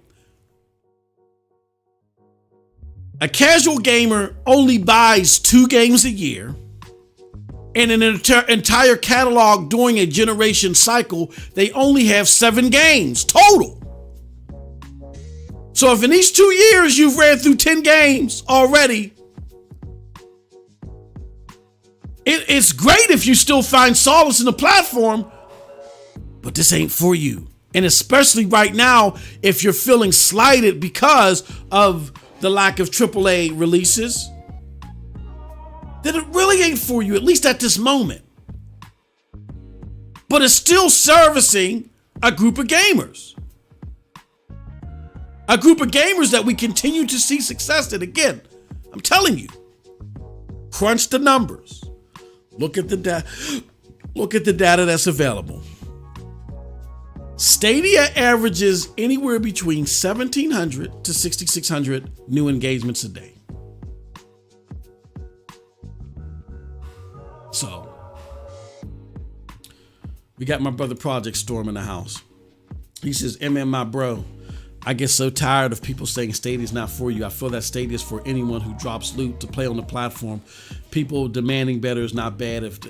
So better is a subjective term. We're going to end this thought process right here. Better is a subjective term.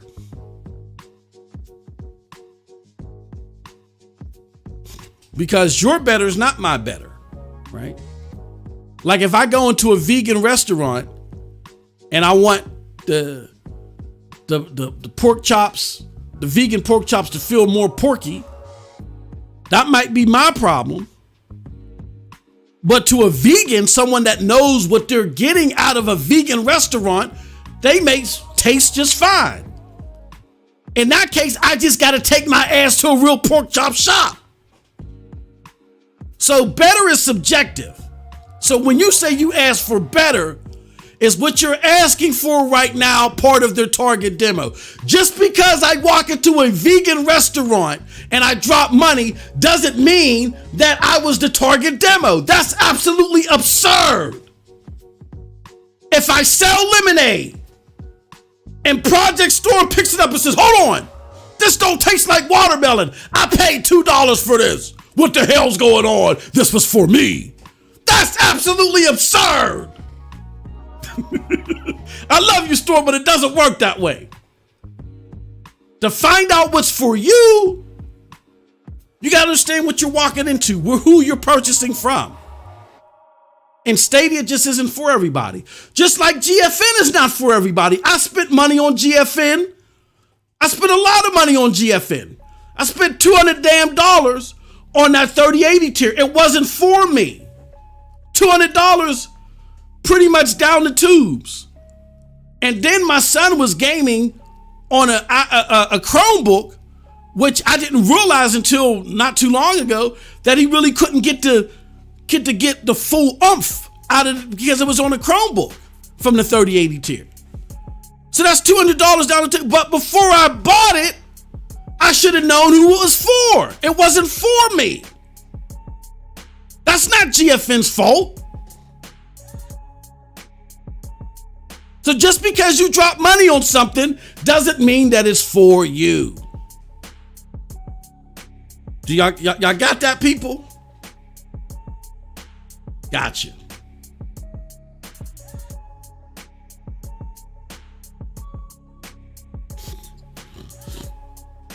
Well, Storm, here's the last thing too. Stadia and I'm gonna argue that Stadia and Amazon don't need to rush. They don't need to rush this thing.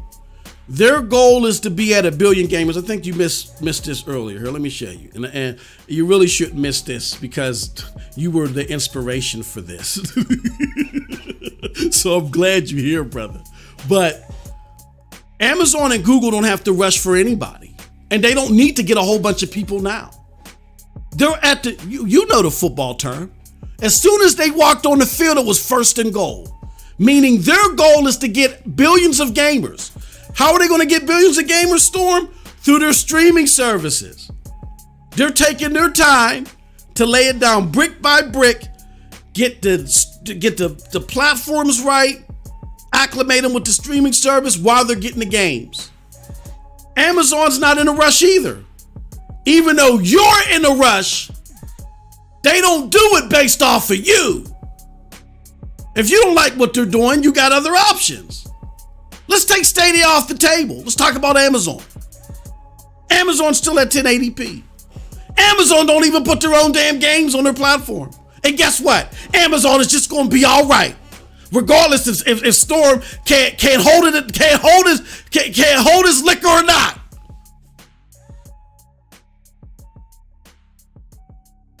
So when you say need, what do they need for what? Their goal is to get 1 billion gamers. Let me show you something. You know what Geforce Now's goal is?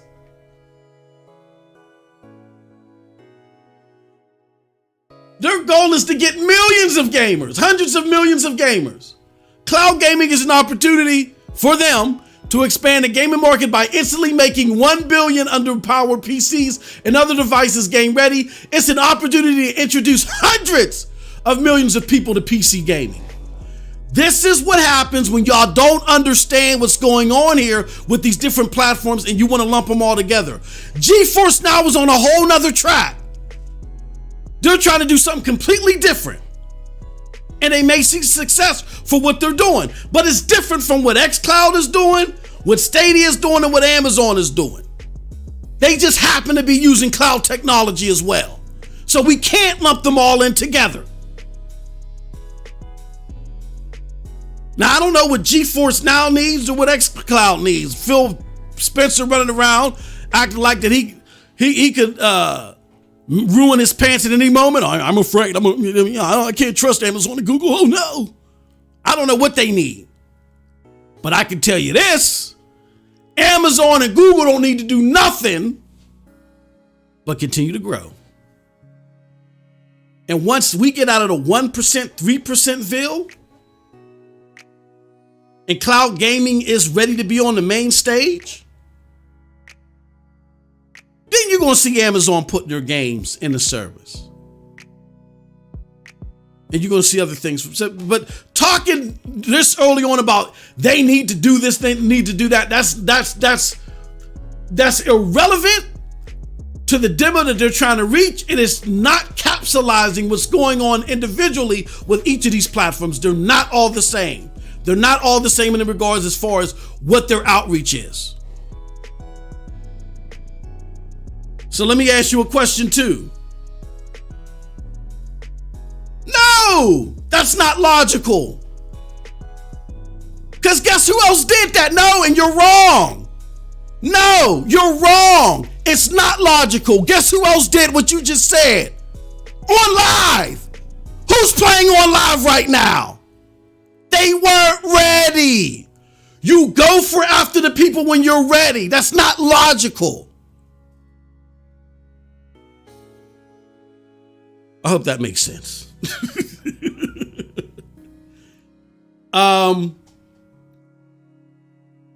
Bibbidi Bob says older games are harder to port to Stadia. Marston from the porting team said that's why we don't have games. Yeah, you know what? I do remember because of the, what did he say? Because during the, and that's a great point, but he said that during the, during that presentation when they were talking about the emulation thing.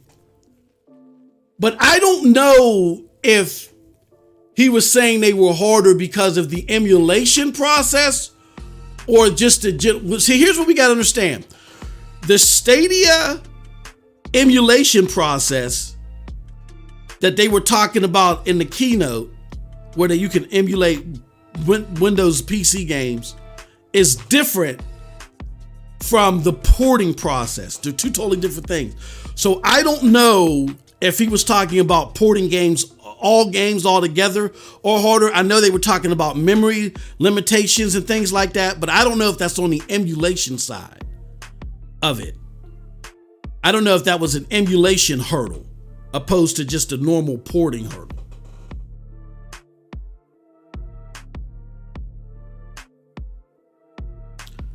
Can't disrespect the tech, baby.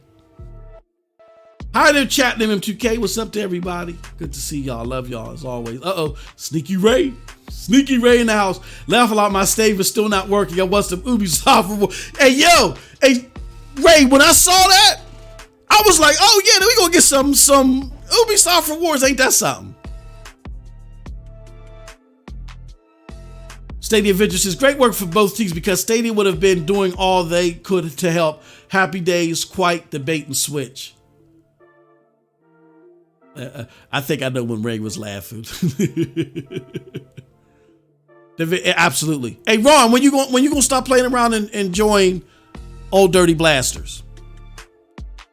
When you gonna stop playing around? I didn't go over the pro games for June yet. I'm about to do that right now.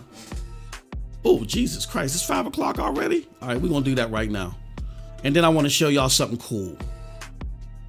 Flavor Flav! Yeah, exactly. Dude out here tripping, man. He said, I canceled my 3080 tier because $20 a month. Yeah. And I don't want to dog the service. I think it's great for, and really this interview, which that's why I love my brother Storm and so forth. And I get where, if you're guessing this, where some of that stuff may come from, but we got to keep doing the research. Like how we were doing it at the beginning, coming across these articles and stuff like that. We got to keep that up. We got to keep that up to keep ourselves acclimated to what's going on.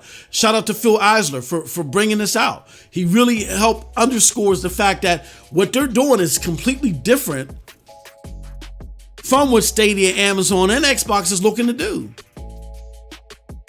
Completely different. And it makes sense for them. It doesn't make sense for Amazon. It doesn't make sense for Stadia. It doesn't even make sense for xCloud to do things the way that they're doing it. There are pros and cons to it. With cloud validation, he loves his GFN 3080 tier. But even he recognizes the cons to what they're doing, but then there's definitely pros. And I think the best thing for GFN is for them to refocus, reshift their marketing to, reshift their marketing to stop playing around over here. I mean, I get, look, I think as far as content creators are concerned, it should be more PC focused. You know what I mean? I think that would be a smarter pull. And I go over that in full detail. I'm not going to give y'all everything from Sound Off. I got to go over there and check it out. But yeah, I explain why in Sound Off, because there's some very, very surprising numbers that are in here to where when people were like, oh yeah, GFN presents, shout out to my brother String, knows I love him. But he was like, GFN presents so much bigger and better opportunities than Stadia. And him and Cowboy, I ain't gonna let Cowboy off the hook either. Cowboy was talking that silly stuff too. Ace was quiet. Shout out to Ace. Ace was quiet. He's a smart man. He was quiet. But when you read this article, you don't see that come to fruition, because Phil Eisler puts numbers out, and when you look at the numbers that he puts out, and then you start crunching the numbers for Stadia, you're like, hold on, something ain't adding up. This don't look like way more than me. But go to Sound Off and check that out. Yeah, I mean, I saw no difference using shadow in maximum settings compared to GFN. A lot of people aren't. Like, for me, again, and I know this isn't, I'm not going to talk like this is everyone use case. It was mine. For the games that I play, the Ubisoft games, even when comparing them to Stadia, like Division 2, Assassin's Creed Valhalla, even Far Cry 6, and I think Far Cry 6 on Stadia has those HD textures in it. It's just this 30 frames. I didn't feel like I was getting a $20 a month gap. You feel what I'm saying? And I remember us talking about this. This is the difference a day makes. So I get that we're slighted and we're mad at Stadia because we wanted it to be this, that, and this right now, and it didn't do that. I get that. But I remember way back in the day, 2020, when we were talking about GFN, and we said, look, GFN's current setup isn't sustainable. They're going to have to raise that price to $20, and $20 just is not going to sit well with the average cloud gamer. We said that unanimously in 2020. But because we're mad at Stadia in 2022, it's completely different now. And inflation didn't go up that much. Where $20 is $10. No, it's $20 is still a lot. I think it's better for someone like my son, who he has a choice. Now he's saving up money, and he's like, yeah, now I got like a few hundred saved up to buy my own rig, but I want to play something now. You know what? Screw it. I'm just going to drop $20 a month for the 3080 tier. That's for someone like him, not an atypical cloud gamer, where price and convenience. Remember we did that poll? Price and convenience is key for them.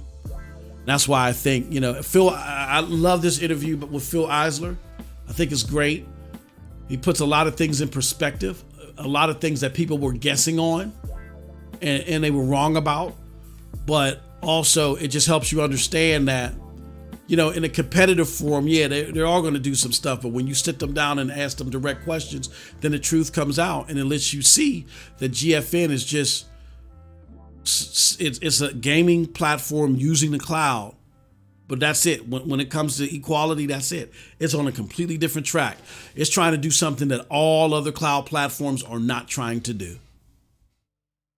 Its scope is completely different. Everybody's talking billions of gamers. All they want for their cloud platform is hundreds of millions.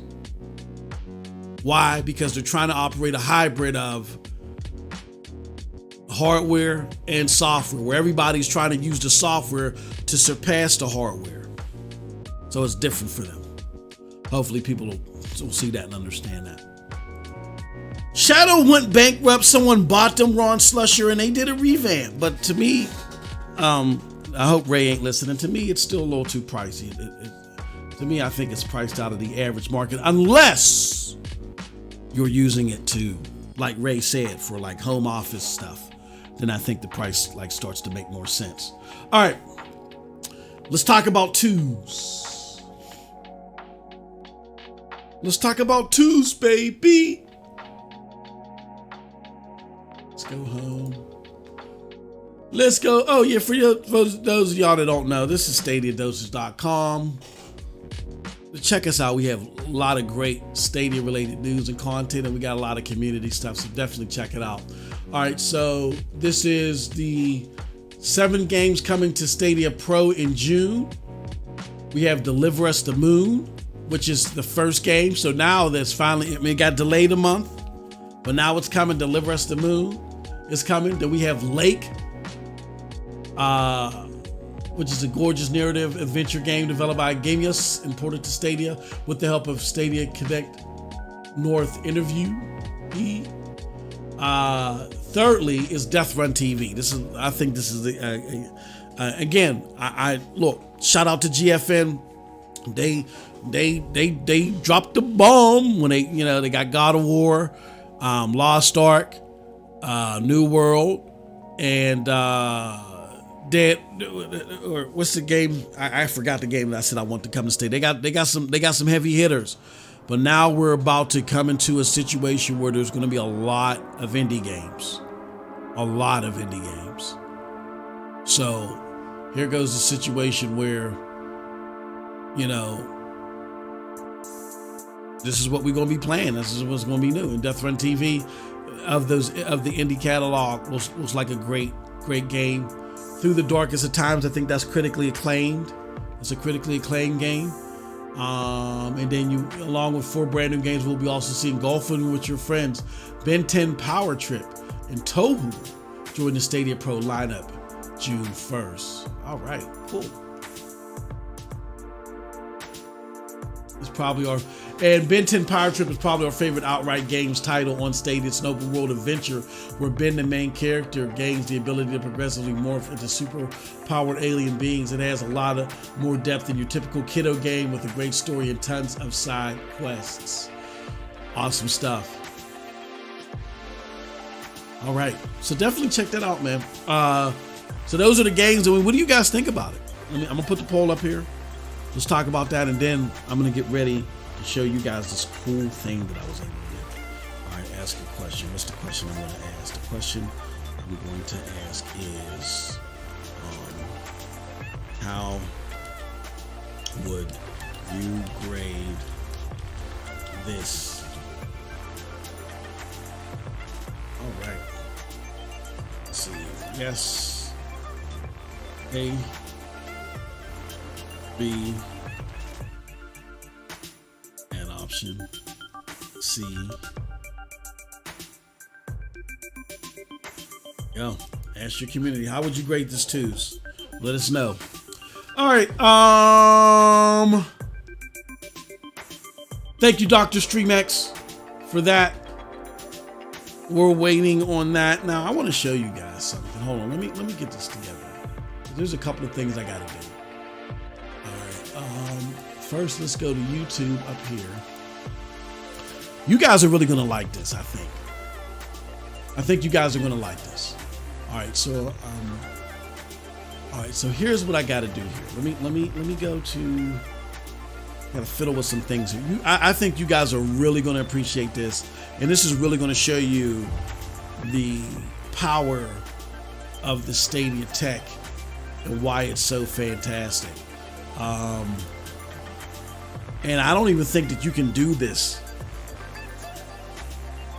You might be able to, but no. You can't do it this way with it looking this damn good anywhere else. All right, so let me go here. Boom. Go to your channel. Content, YouTube Studio. So I gotta go to content. So I gotta make something that was private. I gotta make it unprivate. All right, y'all are gonna enjoy this. I really got a kick out of this. Okay.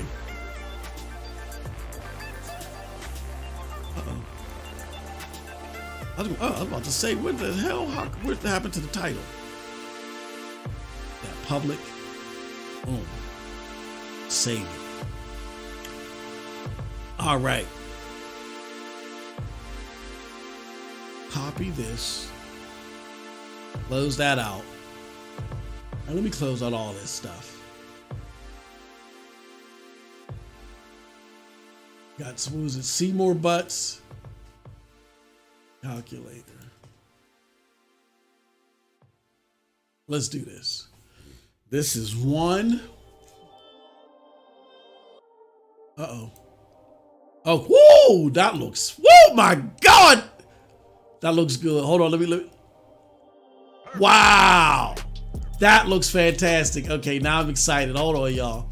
Hold on. I'm excited now. I hope it comes through. All right, so I got to go to my content here. YouTube Studio. I really hope it comes to here. Content. Live. Oh man, no, there it goes. Is that it? May 30th was yesterday, right? Yep, there it goes. Okay, cool. This is excellent. I love this. I love this. All right, so, okay, no, it's okay. All right, y'all, so I'm waiting for y'all to grade this week on Stadia.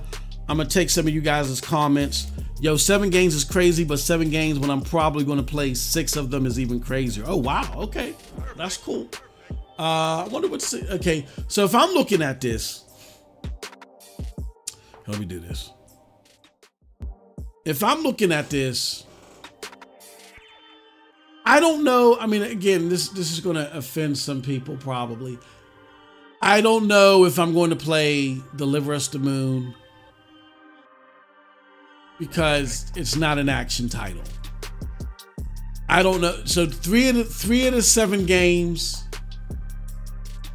Well, I'll tell you what.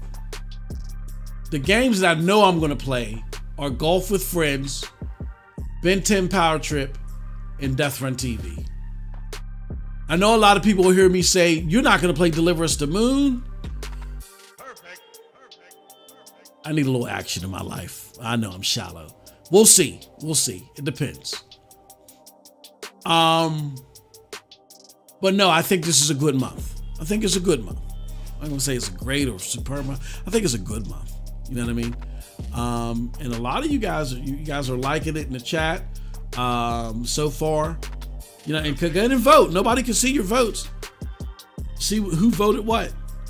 But it's like, 45% give it a B, 36% give it an A, 9% give it a C, and then 9% give it a D. So let us know. Let us know in the chat. All right, so here's what I'm going to do.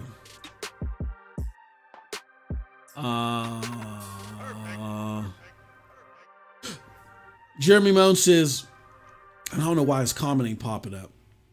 He said, nice thing about Deliver Us the Moon being on pros, you can dip in it and try. Yeah, exactly. And that's what I love about pro games, is that I ain't got to feel rushed, none of that stuff. You know what I mean? All right, so here I want to show you guys something. I want to show you guys something that's really going to be interesting to see. Okay. I got to get rid of that. All right. So there we go. Oh, I already had it there. Okay. So this right here, I want y'all to look at the title. The Division 2 Season Line Polarity Switch Last Stand, featuring the Old Dirty Blasters, right? This, if y'all can't see the channel this is on is StadiaDosage News.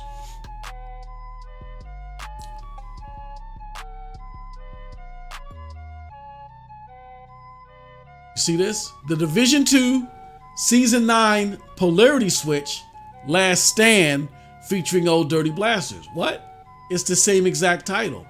Guess what? It's the same exact stream. Here's what I was able to do yesterday, which totally amazed me, and I had to show you guys today. Normally here on this channel, when I do content, I try to keep it PG when it's on the main channel, right? But when I'm playing game, I can't help myself. I tried to hold it, but I can't. When I'm playing games, my mouth gets like a sailor. I just can't help it. It's an old habit that I developed with my brother. We used to play games while we were drinking, and we just let the swear words fly, right? So I can't help it there. So even though on StadiaDosage News for the public content, we try to keep it PG, over at StadiaDosage Streams, there's no guarantee of that. And when I say that, I try to keep it PG. That's just me. I keep it PG. Anybody else that's creating content can do whatever they want to do. That's just the thing that I hold for myself, right? Because it's all about being whatever makes you comfortable. So when you tune into Chill Times with Squid, he ain't sitting there yelling and screaming a whole bunch of orifices and stuff like that. But it's not always PG. It's adults talking to adults. Jack Deslett, when he does his videos, sometimes he might let an S-bomb fly or whatever. Right? That's just me. So what I did is, for the members, because I wanted to give you guys a special treat, yesterday I streamed it via OBS to StadiaDosage News here. I streamed it here to the members. And that's where this nice little thumbnail came to. And as you can see, this is here on the StadiaDosage News channel. But I also did a direct stream to StadiaDosage streams, and both I was able to do at 1440p. Now, again, you can't do this with any other platform because no other platform has direct stream except for Amazon.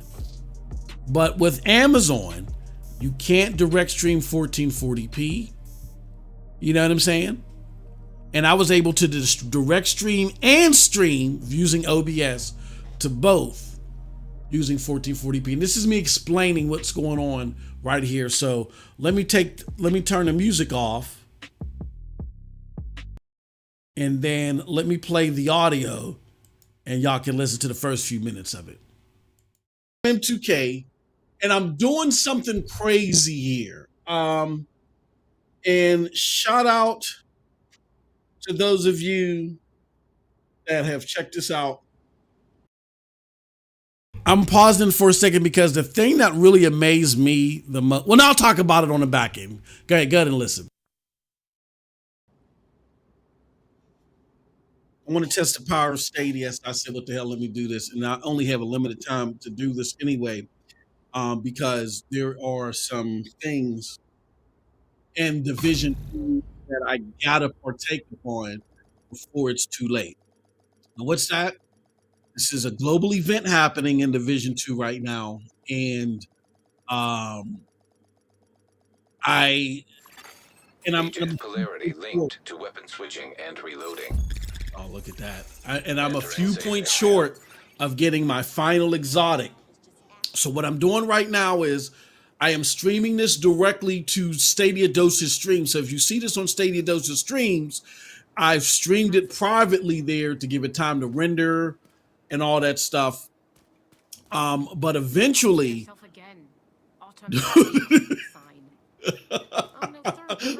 hold on, that's crazy. So, talking to yourself. Other people are gonna think you're crazy. Oh wow.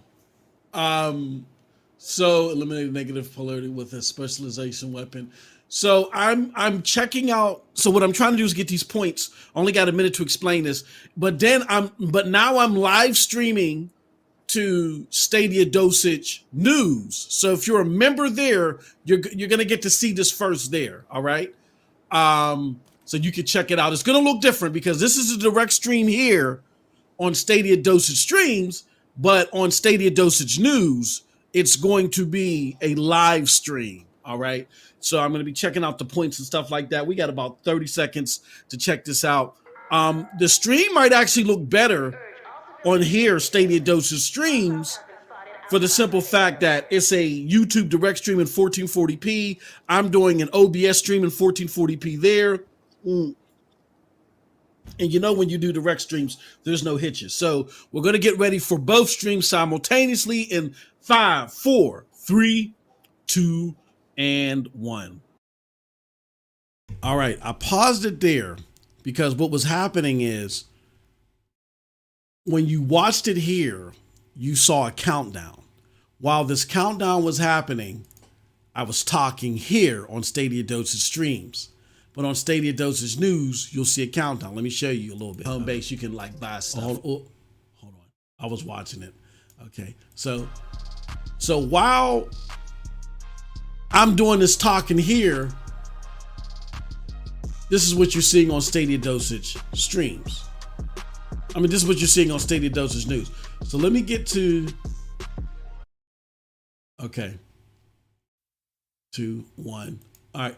So then I'm going to play this for you on Stadia Dosage News and show you how it looks via OBS, and we can compare it to how it looks on Stadia Dosage streams during the direct stream, okay? And I got everything set to 1440p, good refresh rates and bit rate and all that other stuff. We're gonna see how well it looks. So let's check it out.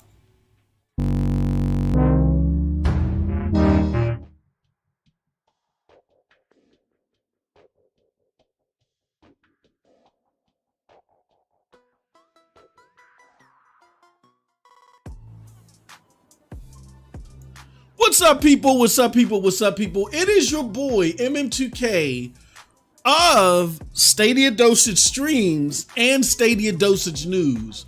Why am I announcing both? Because we are doing something different.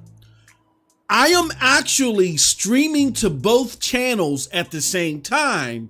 It's just that if you're watching this via Stadia Dosage News, you're going to catch it as a live stream. If you're watching this via Stadia Dosage Streams, I just explained this to the people watching Stadia Dosage Streams because that actual 5 minutes at the beginning, they didn't see that. They heard me talking to them. But I'm streaming this to Stadia Dosage Streams as well. It's just that I'm streaming it to this channel privately. So we got a stream via OBS happening to Stadia Dosage News for our members. We got another stream to Stadia Dosage Streams happening as well. That's a private stream that we're going to unlock later. So all right. So just to prove that this is the same stream happening at the same time, let me see what's going on here. Oh crap. Uh-oh. Let's see. I can hear me here. All right. So now let's do this. Let's do this. What's up, people? What's up, people? What's up, people? It is your boy, MM2K of Stadia Dosage Streams and Stadia Dosage News. Why am I announcing both? Because we are doing something different. I am actually streaming to both. See, you see that? So let's go check out some gameplay. See how it looks. Uh-oh.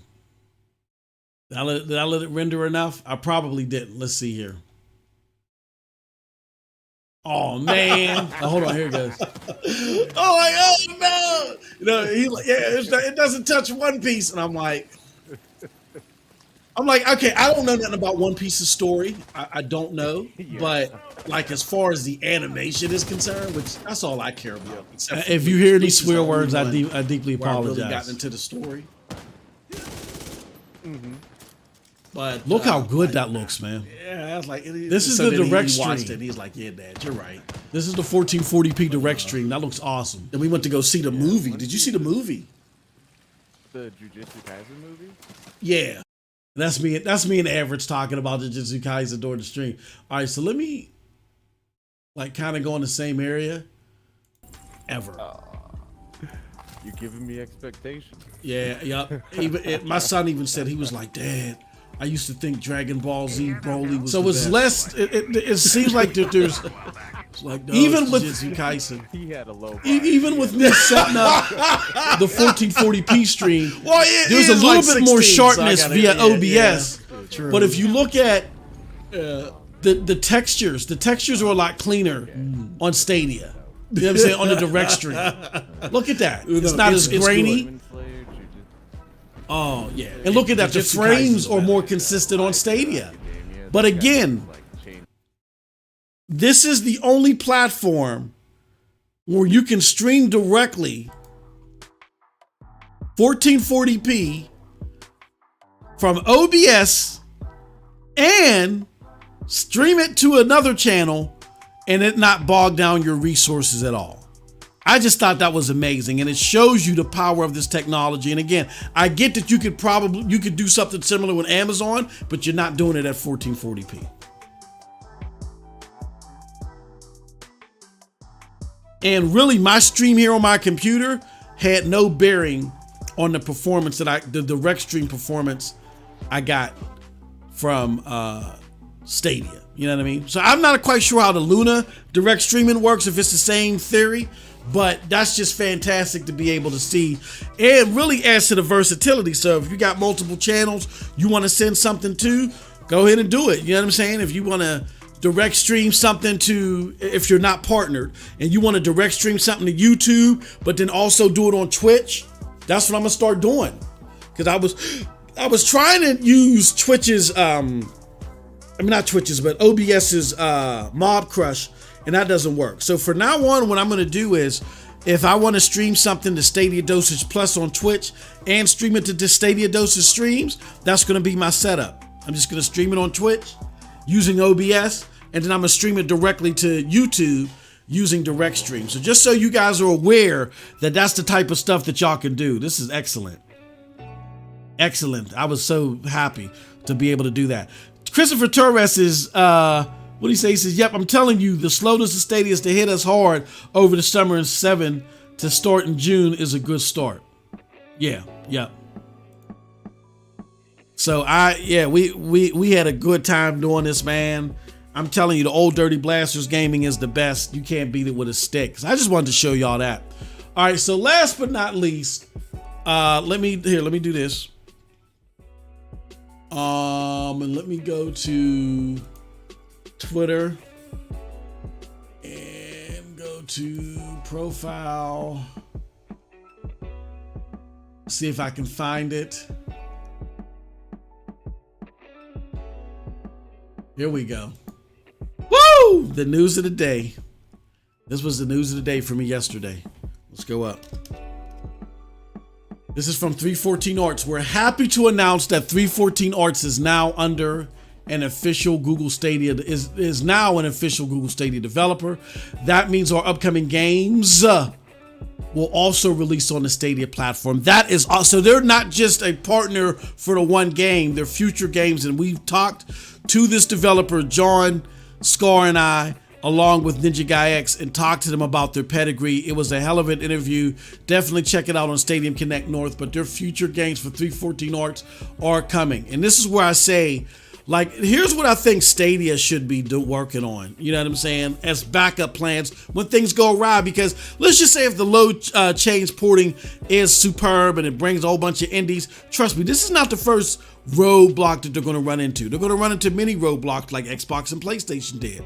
But as a backup, it's good to have an identity that people can lean on. What can we get even when you're running into a roadblock? And I say these indie games like this, Mortal Crux, or even games that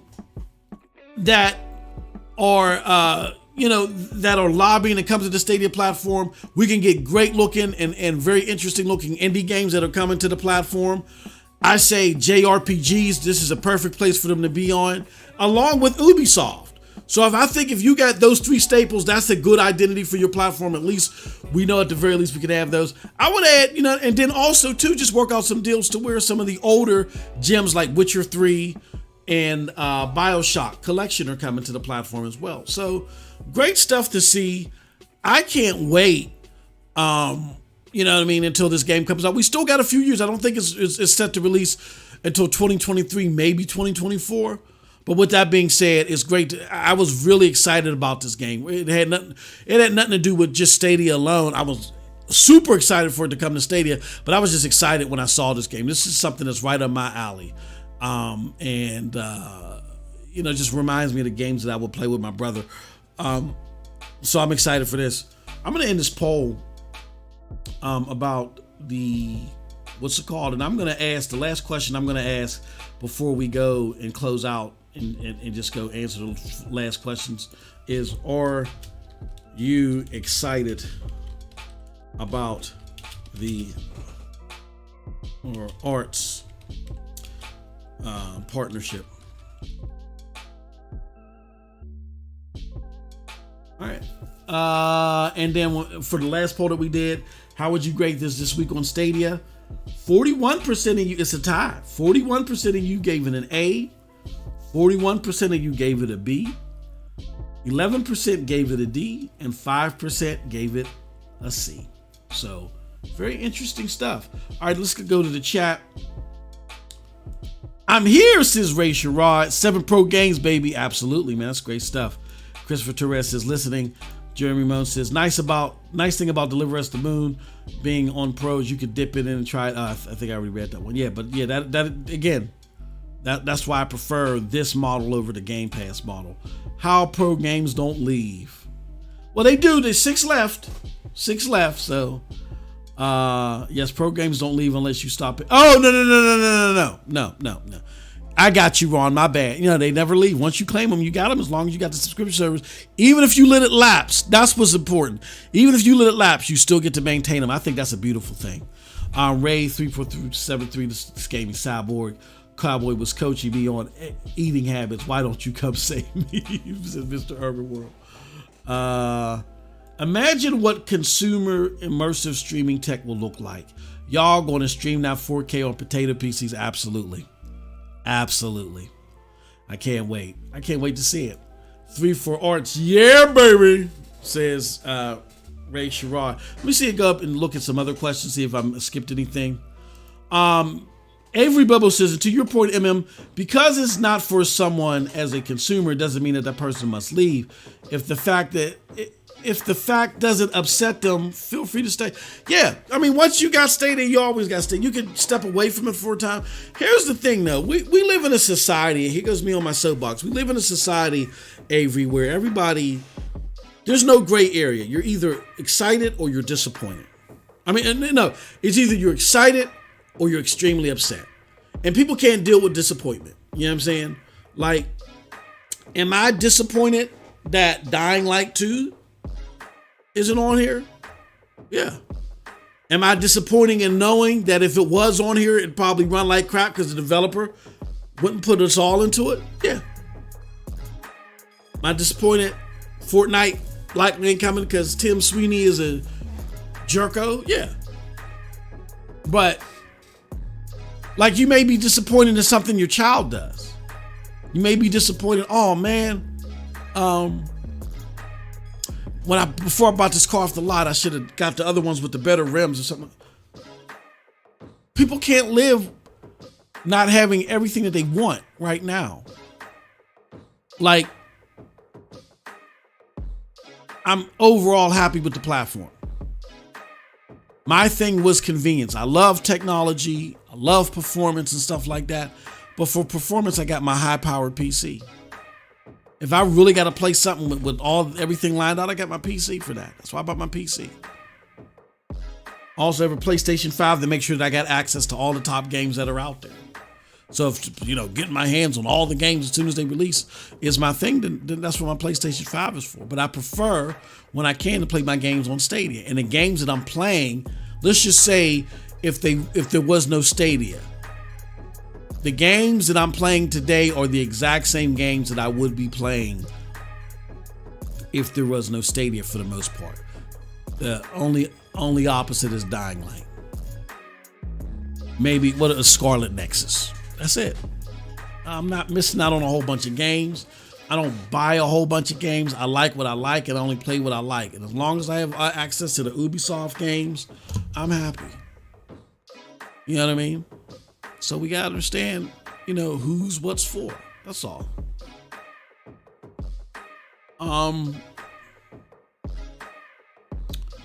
Last year's Stadia showed they have 100 million plus endpoints.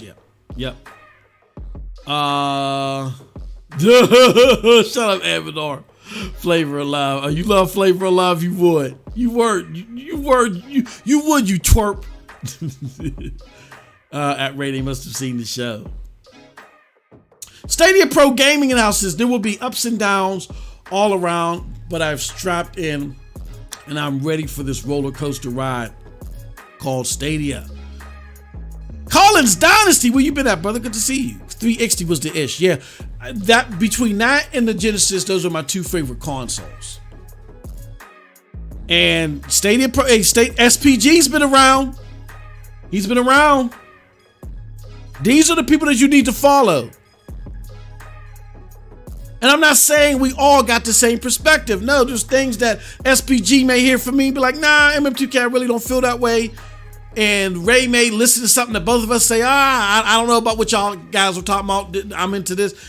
But these are the people that have been around and they get it. Halo did not shut up the haters, but what it did do was reassure the earlier adopters of Xbox that they had gold in their hands. That let Xbox gamers know that yes, they were serious about the platform, but they still had to go through the trials and tribulations. Absolutely. Preach them, take them to church, MM2K. He says fools for life. Oh, man. Yeah, it's just, it's just hopefully we'll get a better understanding of this stuff as time goes on. But I just hate to see y'all go through the same cycles that we went through in 2020. In 2020, oh my God, they're closing. I mean, everybody was talking on Reddit. That's why I said Reddit's a cesspool.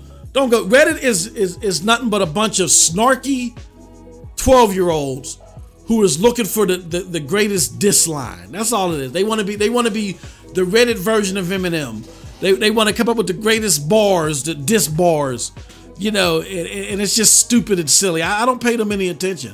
I drop stuff there for the people that are reasonably minded and want to pick stuff up, and then I go about my business. I don't care about the comments there. But in Stadia Reddit, you go back there in 2020, oh yeah, they've abandoned the platform. It's a shame that you're hearing the same garbage now that you heard then. It's a shame Stadia's not promoting the platform or putting more into it now.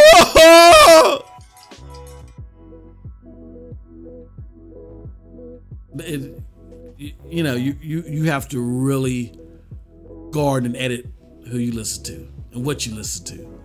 And again, I'm sorry for that follower that may have felt slighted when I told him, well, this ain't the platform for you. I'm not a flat earther. Nothing against flat earthers, but the majority of the science that I see shows me that the earth is round. I'm not going to say every opinion isn't equal. I'm sorry. And I'm not going to sit here and entertain, because you're talking about the earth too. I'm not going to sit here and entertain flat earth theory. I follow the facts, not opinions. I've never had a feeling that I had to belong. I just want to know what's going on. You know what I mean? And you don't know what's going on by following other people's emotions. Because when they're wrong, they just look at you, shrug their shoulders, and say, "Oh well, I got that wrong." And meanwhile, you're left lost. Well, I've been following you because of this. What do I do now? And then you make me miss out on this opportunity, or I jumped on this because of you. Oh well. And they shrug their shoulders and go about their business. Yeah, I effed up, but so what? It's crazy. Shout out to Dave Window. He says, howdy. He says, back in my console days, I bought 3 pre-owned games a year. Now I buy a lot on Stadia. Thank you, Dave. Thank you, brother. That's what I don't think people realize. Is that, again, you gotta understand these core demographics. When I say names like Matt Piscatella and Daniel Ahmad, you know what I'm saying? And I talk about NPD. When y'all start chuckling and huckling and laughing, but y'all want to tell others what Stadia or any platform got to do in order to be mainstream, that just shows that you're talking out of your scope. You don't know who these people are. If you don't know these solidified things that they've said, and you want to talk what happens on the mainstream, you're just talking to hear yourself talk, and you're misleading others. Period. Simpleton said, MM2K, you disappointed at Fortnite not being here, but that doesn't even hit my radar. I don't play it. I feel you on Dying Light 2. Stadia has stuff for everyone, and it's missing something for everyone. Yeah, that's a great way to put it. Very poetic. I like that. And that just shows you that we know that the platform isn't perfect, but we're not going to sit there crying, pooping out shards. Oh, God. They stopped investing in it. I swear I know it. Stop. They don't want AAAs anymore. It's going to be nothing but a bunch of lakes and pissle popper. Stop. It's the same garbage I was talking in 2020. Y'all don't give up. At some point in time, that's when the credibility just falls apart. Hey, I get a hey, look, you know what? I see they're trying to rectify things, but it's just moving too slow, man. I gotta focus here. I gotta focus there. Again, gaming is a selfish hobby. That makes sense. But because you aren't happy and you want to equate doom and gloom, when the facts, the numbers and the data I just showed you tell otherwise, that's a you problem. You know what I mean? So, I wonder how a Stadia Pro controller would look like. I would buy, yeah, you know what? Hey, Jamie, that's not a bad idea, brother. That's not a bad idea. Yes, I think I did see that. Got a custom, and I'm going to get a custom Stadia controller. I want to get one with paddles. I'm just fearful. Well, Stadia controllers aren't a lot. I'm going to get one with paddles. Oh, yeah, Dusty, I'm glad that you brought that up. I remember there was something. I'm waiting for your comment to pick up, and then we're going to close out. Let's see here. And don't forget, y'all, there's only 13 votes. What do you got? Are you excited about the 314 Arts partnership? 85% right now say yes, 50% say no. Let us know what you think about it.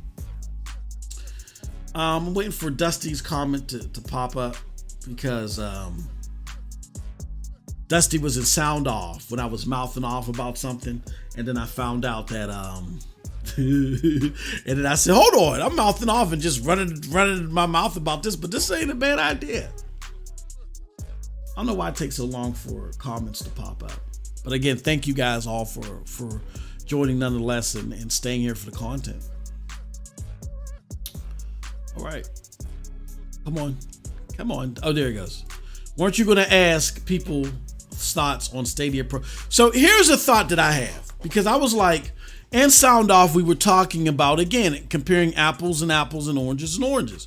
And I said to her, I was saying there, I said,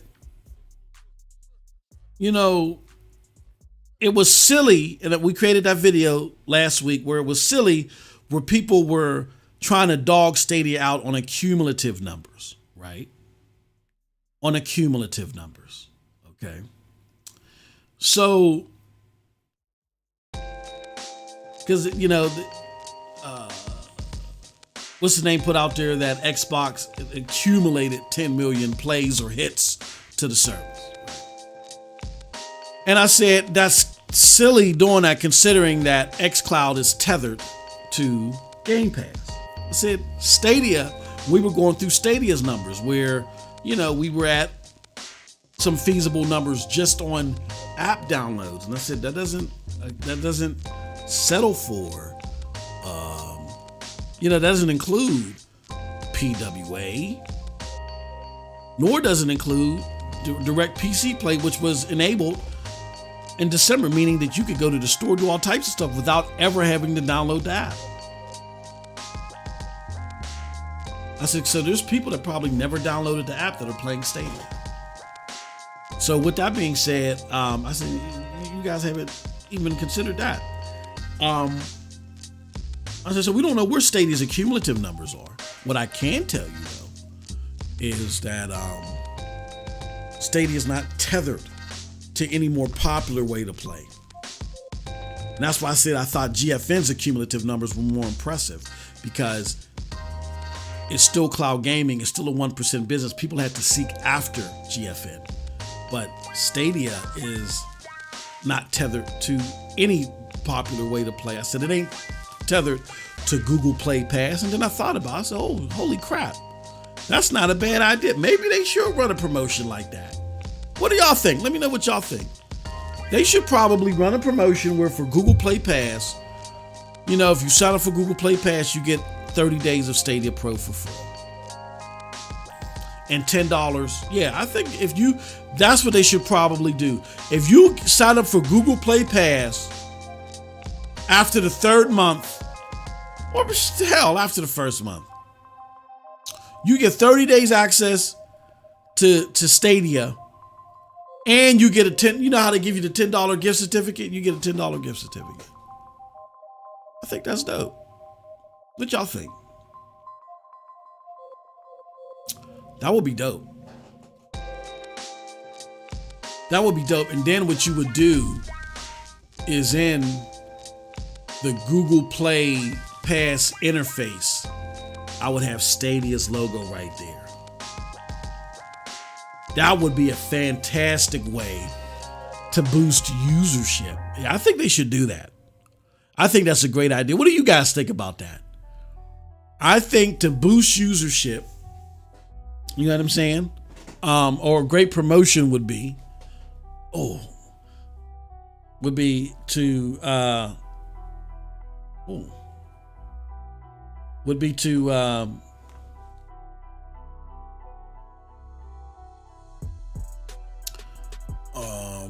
tether Stadia to Google Play Pass, and then give you, again, 30 free days of Google Stadia and give you $10 towards a purchase. Now, some might hear that at Stadia and be like, oh, that's going to create too much traffic. We're not ready for that yet. Okay, all right, fine. But I think when you guys are ready for it, that would be a great promotion. They probably say, yep, already on the chalkboard. Already on the chalkboard. What y'all think about that? Just curious. Shout out to the Stadia Venture. Thank you for the €2 sticker. I appreciate it, my friend. I'd be happy with 1 month with Pro or combo subscription. Still dreaming of a Stadia annual subscription. I don't think that's coming. I don't think that's coming. Especially, it's not coming till after 2023. Here's why.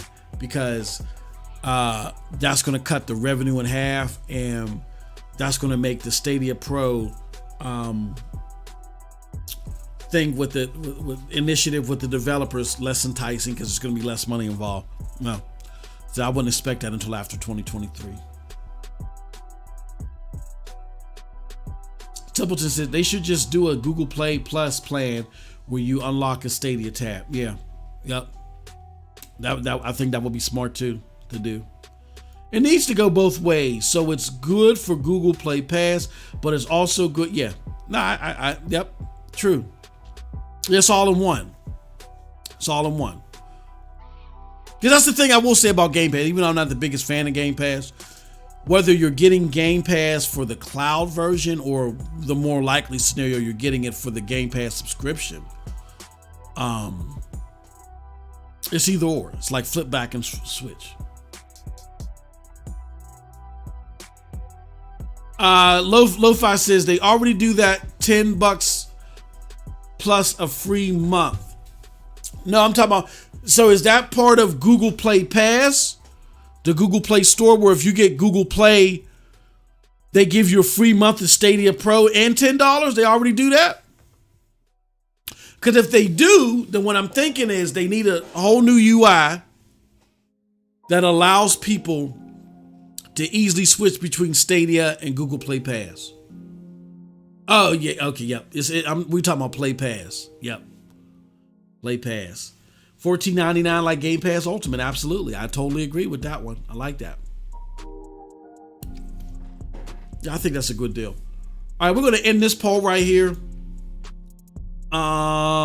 And very straightforward, which doesn't surprise me at all. Are you excited about the 314 Arts partnership? 86% said yes, 13% said no. Great stuff. Yeah, I'm excited. I can't wait to see what other stuff they come out with as well. But good to know that the game is coming to the platform. All right, folks. Well, this was a great open mic, man. Very active. I was less mouthy. I still was mouthy, but I was less mouthy, right? We almost went on 3 hours, though. All right. Well, with that said, I appreciate all of y'all. Thank y'all so much for joining us. Love doing these. And until next time, have a wonderful, wonderful gaming day. Peace.